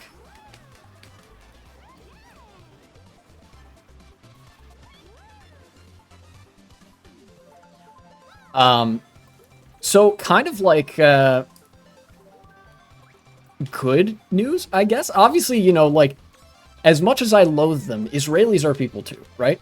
And so they deserve to have a quality of life just like everybody else does. But what is good about this is that this has the potential to, like, potentially be a detriment to the war effort, or to the, like, you know, to the war effort, to the genocide and all that. This doesn't have the potential to like, build even more support. This has the potential to impede the genocide. It doesn't really have the potential, I think, to make it go Bert even quicker, right?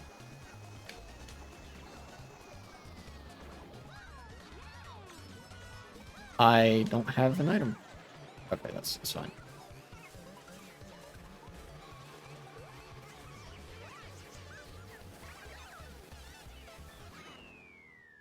I think I got third.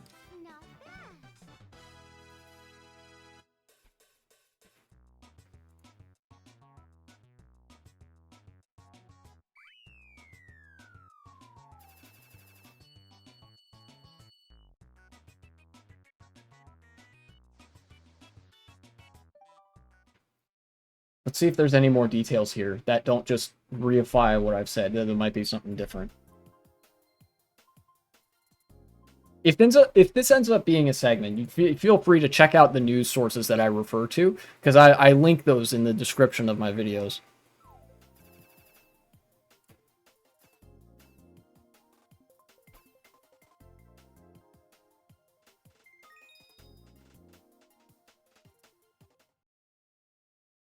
How do investors see the possibility of a ceasefire and warnings of escalation? Great angle. Love that.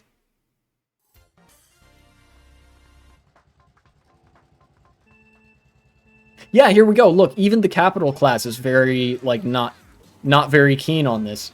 They say, if something big happens up north, the dollar and the euro will soar and the stock exchange will sink.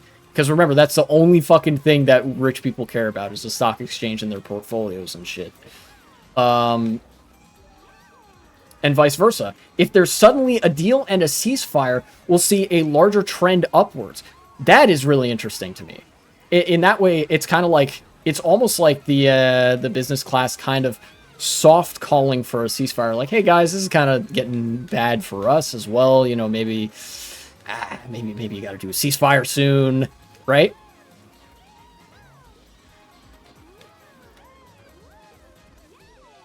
At this point, I think the demand for a ceasefire internally, as well as from the international community, can only grow.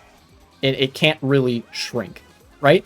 It's possible that the public discourse in some measure calms down, but really, when I say demand for a ceasefire, I mean from, like, certain political power brokers, right? Politicians, you know, governing inner circles, businesses, and other, like, interest groups and some such, right? Like, those people are going to, day by day, want a ceasefire or become okay with the idea more and more and more. Meanwhile, like, the Israeli government is going to be on more and more of a tightrope, because they're like, well, we want to kill all the Palestinians, but we also have to, you know, we have to cater to the people that fucking own everything, and you know, we have to not get our asses all prosecuted at the international courts and that sort of stuff.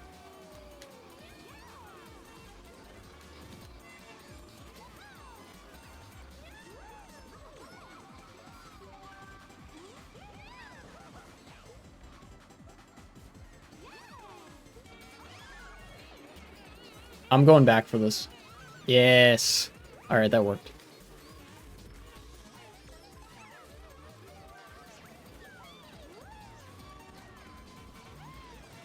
Ow, I got flattened. I guess I'm the victim of my own bomb throw in that respect.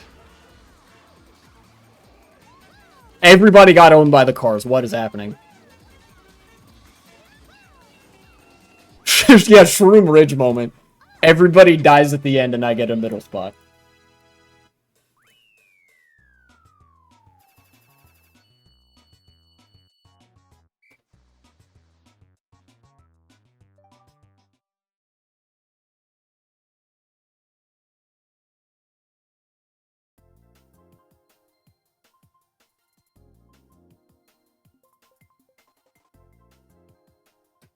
So yeah, I guess to recap, Israel is actually starting to reap a lot of negative economic and material consequences from being so militant with regards to its neighbors and being so bloodthirsty in the Gaza Strip and in the West Bank, right? And, you know, it's causing their economy to tank. It's causing the standard of living and economic growth to absolutely collapse in on themselves. And this could be, this is definitely leaning more towards the possibility of a ceasefire than not. But what's important is that this, like, whether or not it actually results in that, this is more pressure piling on top of Israel to fucking stop. It would cost them $0 to stop. In fact, they could stop and get like a boatload of money if they did so, right? Like, that's the game here. It's not, it would cost you $0 to not commit genocide. It would fucking give you money if you didn't commit genocide. You know, that tends to be not a toxic affiliation if you're a certified not genociding country at the moment. Whoa, what the fuck?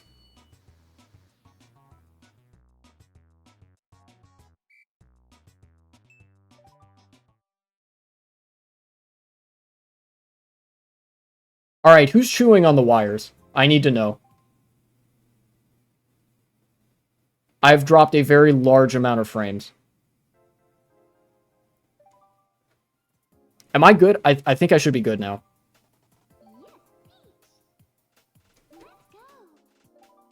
Alright, let's try the recap one more time. Let's try that again.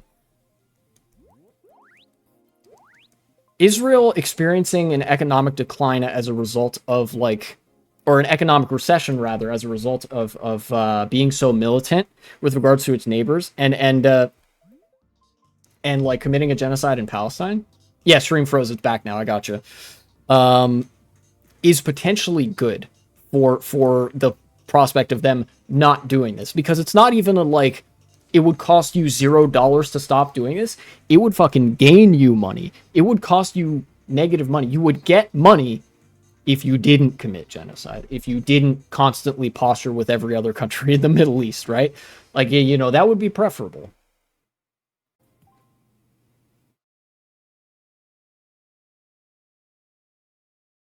OBS, what the fuck are you doing? I'm opening Task Manager. This is getting on my nerves.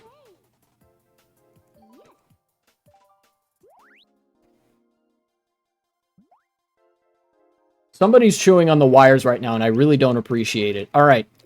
One more time, we're gonna... Yeah, I got it. One more time, we're gonna do that recap. Stream, I swear to fucking God, if OBS, like, drops a shit ton of frames and freezes again. The recap of this is basically Israel seems to be suffering a lot of material consequences for engaging the behavior in the behavior it's been engaging in, for doing a genocide in the Gaza Strip, for, you know, doing some settler colonial ethnic cleansing fuckery in the West Bank, for constantly posturing with its neighbors and some such. It is isolated from the international community. It's resulted in the standard of life, GDP growth, and all other sorts of associated factors fucking tanking. And I think even though that doesn't guarantee that they'll stop, it has the possibility to contribute towards that, and it doesn't have the possibility to contribute towards them going even harder, in my opinion. It's possible they do that anyway, but I think, like this political analyst says, if they escalate things any further, the consequences would be beyond disastrous. What was their name? Ori Goldberg. Right. I think that was a good take on this. That, like, you know, the inclination ever more is for Israel to fucking stop committing genocide. That would be good.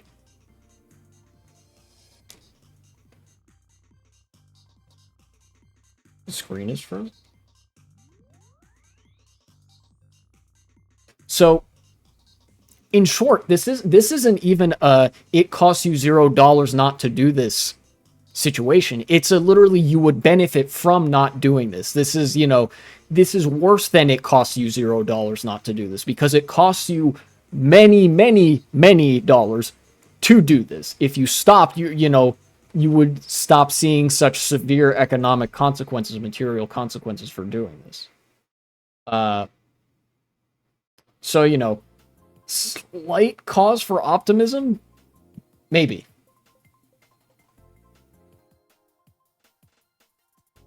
Also, Xylan MK, if the screen is frozen, I think that's on your end. I have my stream open in OBS and on Twitch, and for me, both are running fine. If you're still experiencing that, just refresh. It should fix itself. Skyguard. Anyways, future me, if that's a segment, cut it there. Yeah.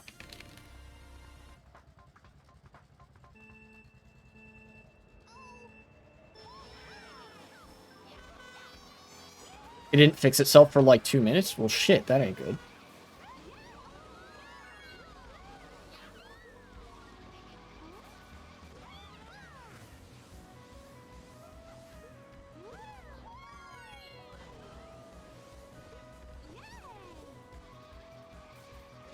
The Dolphin Dasher is probably gonna have a fucking field day on this track.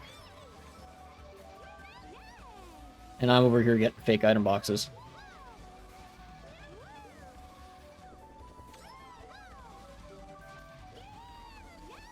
I've been driving really well. You know, despite how some of the races have been going poorly, some of them have been going better, I've been driving pretty alright this session.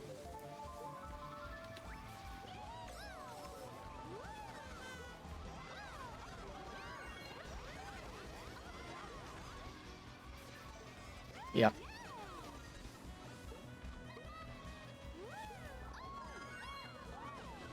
That was good.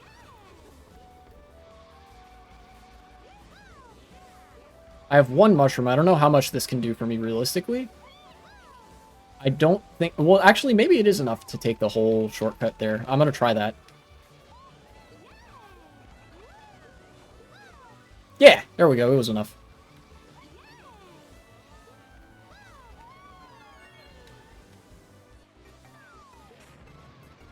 That was a good attempt with that banana throw.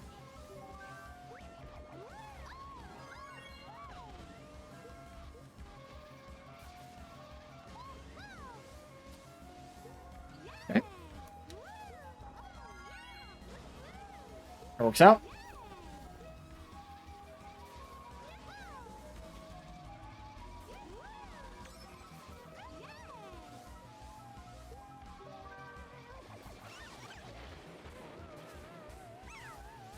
Try to do the same thing he did to me. Just get a little cheeky with it.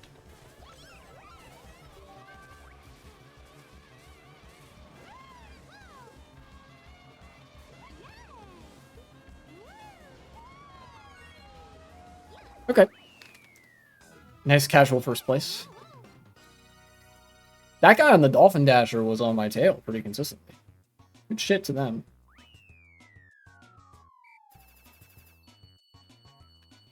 Magnetico. Magnetizo? Magneticho. Magnetich? Those letters do not spell out, I think, what they think it spells out.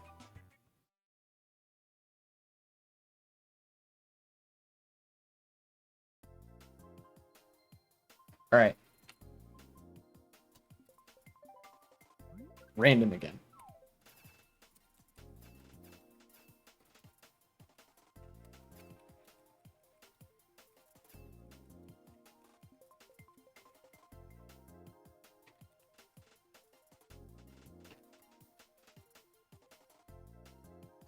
Cool. That segment. Nice. Yeah, I'll have to do the content, like, review stuff. Or like, I'll have to do the debate review react stuff next time. So, the two things that I wanted to do, I'll let you guys in on them, was Destiny debating Dennis Prager, where evidently Dennis Prager came off as a massive fucking weirdo, which personally I love to see, because it just validates everything that, you know, say about conservatives. And then apparently Aiden Ross was going to interview Donald Trump, or something like that. I guess I'll wait to see if that actually happens. And then if it does, I want to cover it, because that would be fucking content, dude. You know, more of the, like, you know, here's how exactly conservatives are really fucking weird people.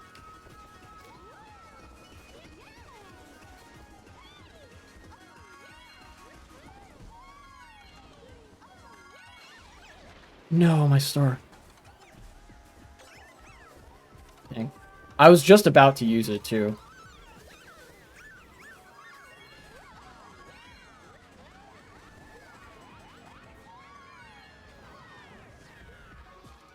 I got fucked up on that jump by the POW.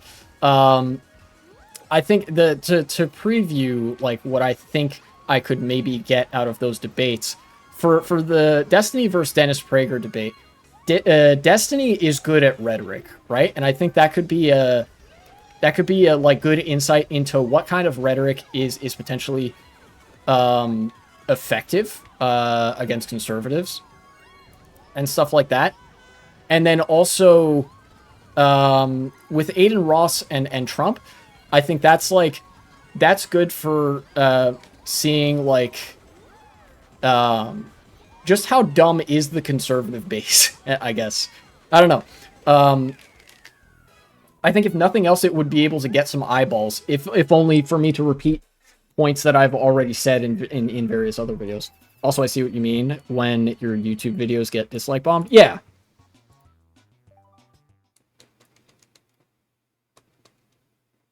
But, you know, the conservatives that watch my videos are basically mindless automatons who will hear, like I said, they behave almost exactly like bots that just do keyword searching and stuff like that.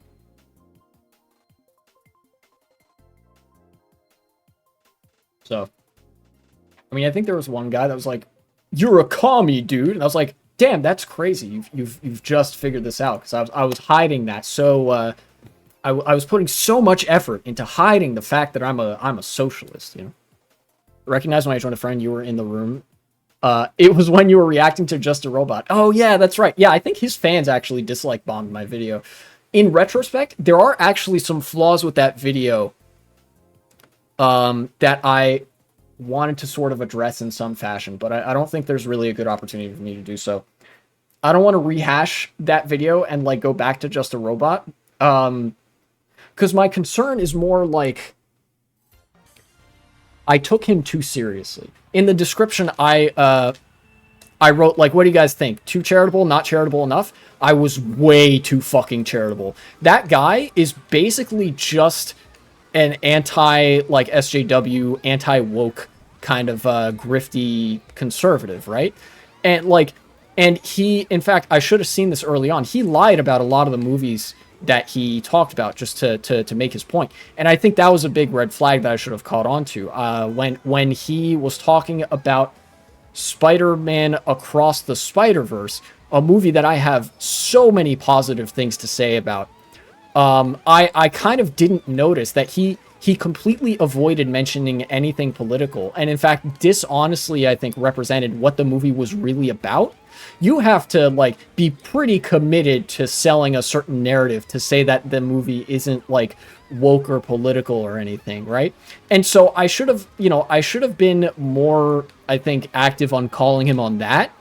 You know, that like this guy has no fucking clue what he's talking about, or just knows the point that he wants to make and is actively obfuscating evidence that's contrary to it. And furthermore, just doesn't understand media in general. You know, like the one thing I did catch him on was the, you know, like Star Wars, when like so many people engaged in the same talking point over and over again that was so easily debunked.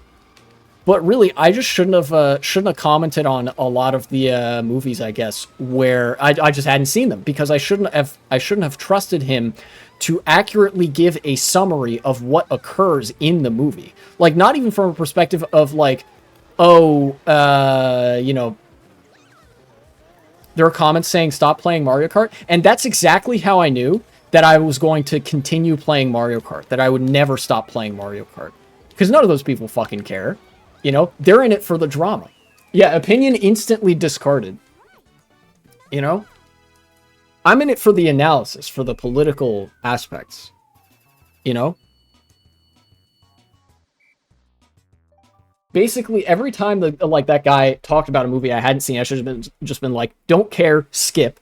And every time he talked about a movie that I had seen, which was only like 2 of them, I think, I should have been like, this guy's blatantly lying about the content of this video. I don't care. He's retarded. He has no sense of coherent political ideology.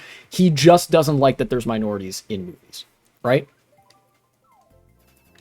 Mario Kart Wii is actually a political game. I don't know how, it just is. True. Yeah, there's women in this game. Woke. Also, there's minorities in this game because you can make your me black. So that's woke too. Like, that's the level that guy was operating on. I shouldn't have dignified half of that video with a fucking response, really, is what was going on there. You know?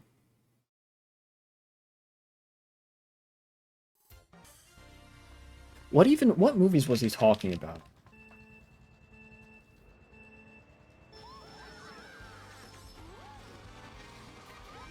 There's Spider-Man, it's a couple other things also. Oh yeah, also, I think I should have just even before it got to Spider-Man Across the Spider-Verse, I should have recognized instantly that this guy's opinions aren't worth listening to, because he's making a video about wokeness in movies. Even if it's to differentiate themselves from the rest of the anti-SJW types, that's an instant red flag, because conservatives fucking love to talk shit about Hollywood. That's all they do. For whatever reason, conservatives are fucking obsessed with Hollywood. Probably because they think it's controlled by Jews.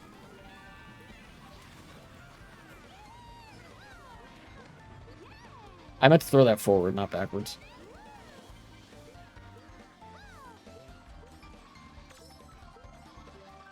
Mega mushroom.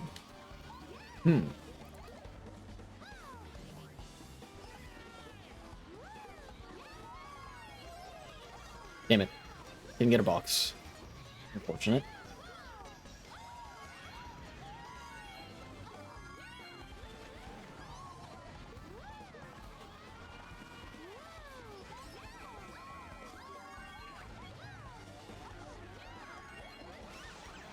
Oh. Okay, I got that guy. Oh, this is really good for me. Blue shell just happened. The shock just happened. I'm going to red this guy. I'm going to be in first. I'm going to get big before them. Perfect.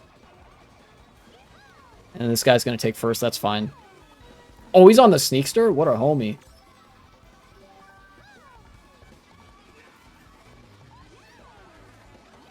Got him.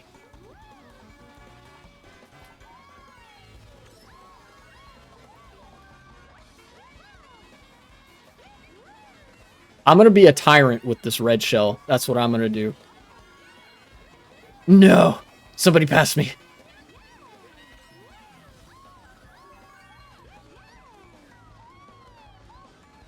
Okay. We're good. I'll do one more race and then I'll be done.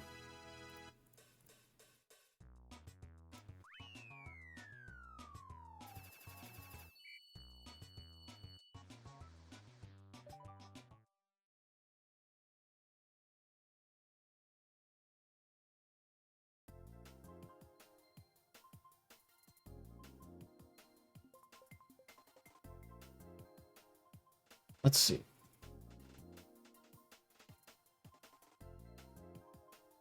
Yeah, one valuable thing I learned from that video, one thing that I unquestionably did right, and that I repeated the correct decision to do in a later video where I talked about the Vosh versus conservative hype house debate, is that it helps to name drop bigger YouTubers.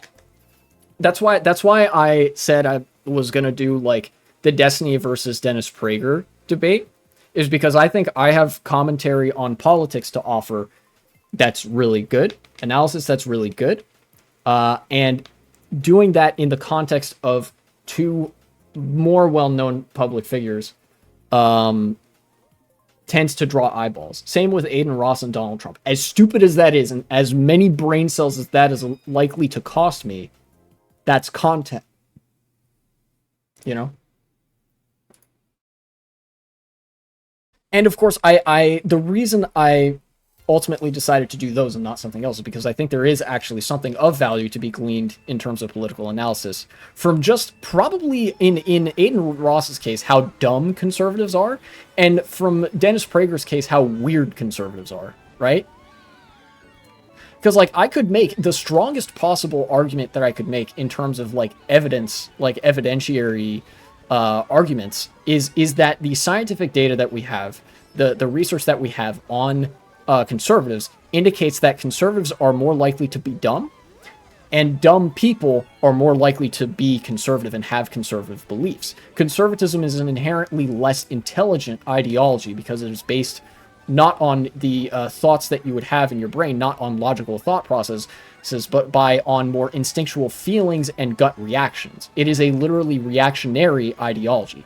That's the strongest possible argument that you could make. And like, the evidence that exists goes to prove it, as opposed to, to disprove it. But just saying that is kind of dry, I want to be able to give some flavor to that argument. I don't think anybody would really be convinced unless they already, like, held that viewpoint. If I were to show a study that says, like, yeah, conservative people are much dumber on average, and, like, conservatism is an ideology very informed by emotional biases and not by rational thought processes, I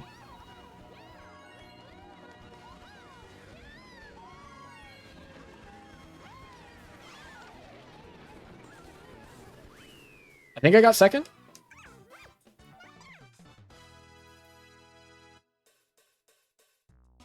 That was a good race.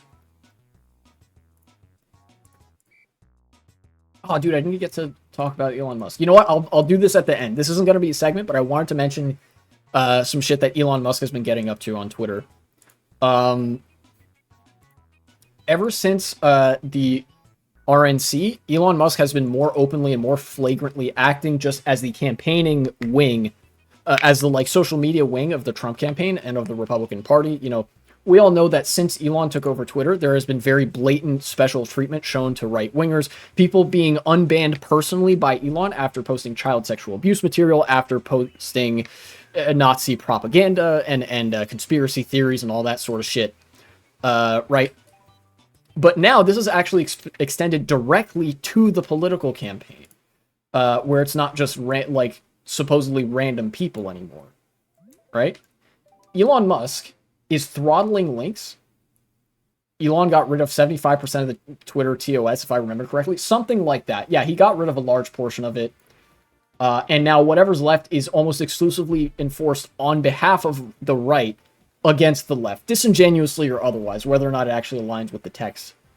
But one thing that I thought was notable recently is that Elon Musk is actually throttling links to the Democratic Party's website and removing follows and likes from Democratic Party associated accounts. There's the Twitter accounts associated directly with the Kamala Harris campaign have been getting, like, personally throttled by Elon Musk. A lot of people are saying that the follow button doesn't work for them. The like and retweet button doesn't work for them. Even when it does work, it'll get unfollowed or unliked or unretweeted later. These are deliberate choices by Elon Musk. It is too, like, it is so much more unlikely for it to be random because this doesn't affect large right-wing accounts. This doesn't affect seemingly any other accounts that aren't the, the campaign or, large left-wing influencers. And now he's saying, like, they've put up a hard-coded, like, Twitter safety page that comes up every time you click a link to anything with Democrats.org in the URL. That's the Democratic Party's website. And they say, oh, this is potentially unsafe. Which honestly, bitch made that you're, like, cucking yourself out to Donald Trump, the authoritarian of all authoritarians in America. And being like, oh, I just think that, in whatever terminally uncharismatic thing that he decides to say. And then, like, basically the typical free speech line, but only when it's our free speech, us being conservatives. Thank you. Anytime the left posts something, no free speech for you. Thanks. The right wing talks about election interference. There it is. There's your election interference right there. Blatant preferential treatment for one presidential campaign over the other one. And of course, also, absolutely unforgivable. The white boy summer is coming. It is here. And Elon Musk had the audacity to suspend the White Dudes for Harris account. Which, you know, that's an attack on me personally, if I say so myself, because I am one such white dude for Harris. Not a, like, member of that org or anything, but, you know, this is racism against white dudes that support Kamala Harris, you know. Elon Musk doing the classic anti-white racism and election interference, two favorite talking points of the right wing recently.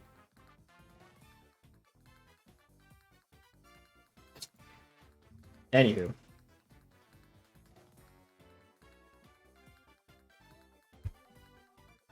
I've done my fair share of waffling, of rambling, and so on. What's Hassan doing? Hassan's doing some good old-fashioned hogwash. Let's raid Hassan up.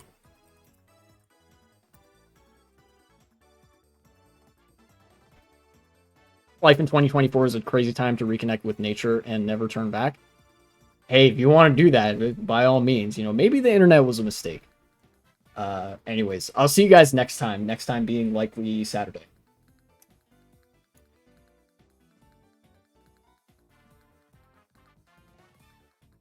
Literally a very foreseeable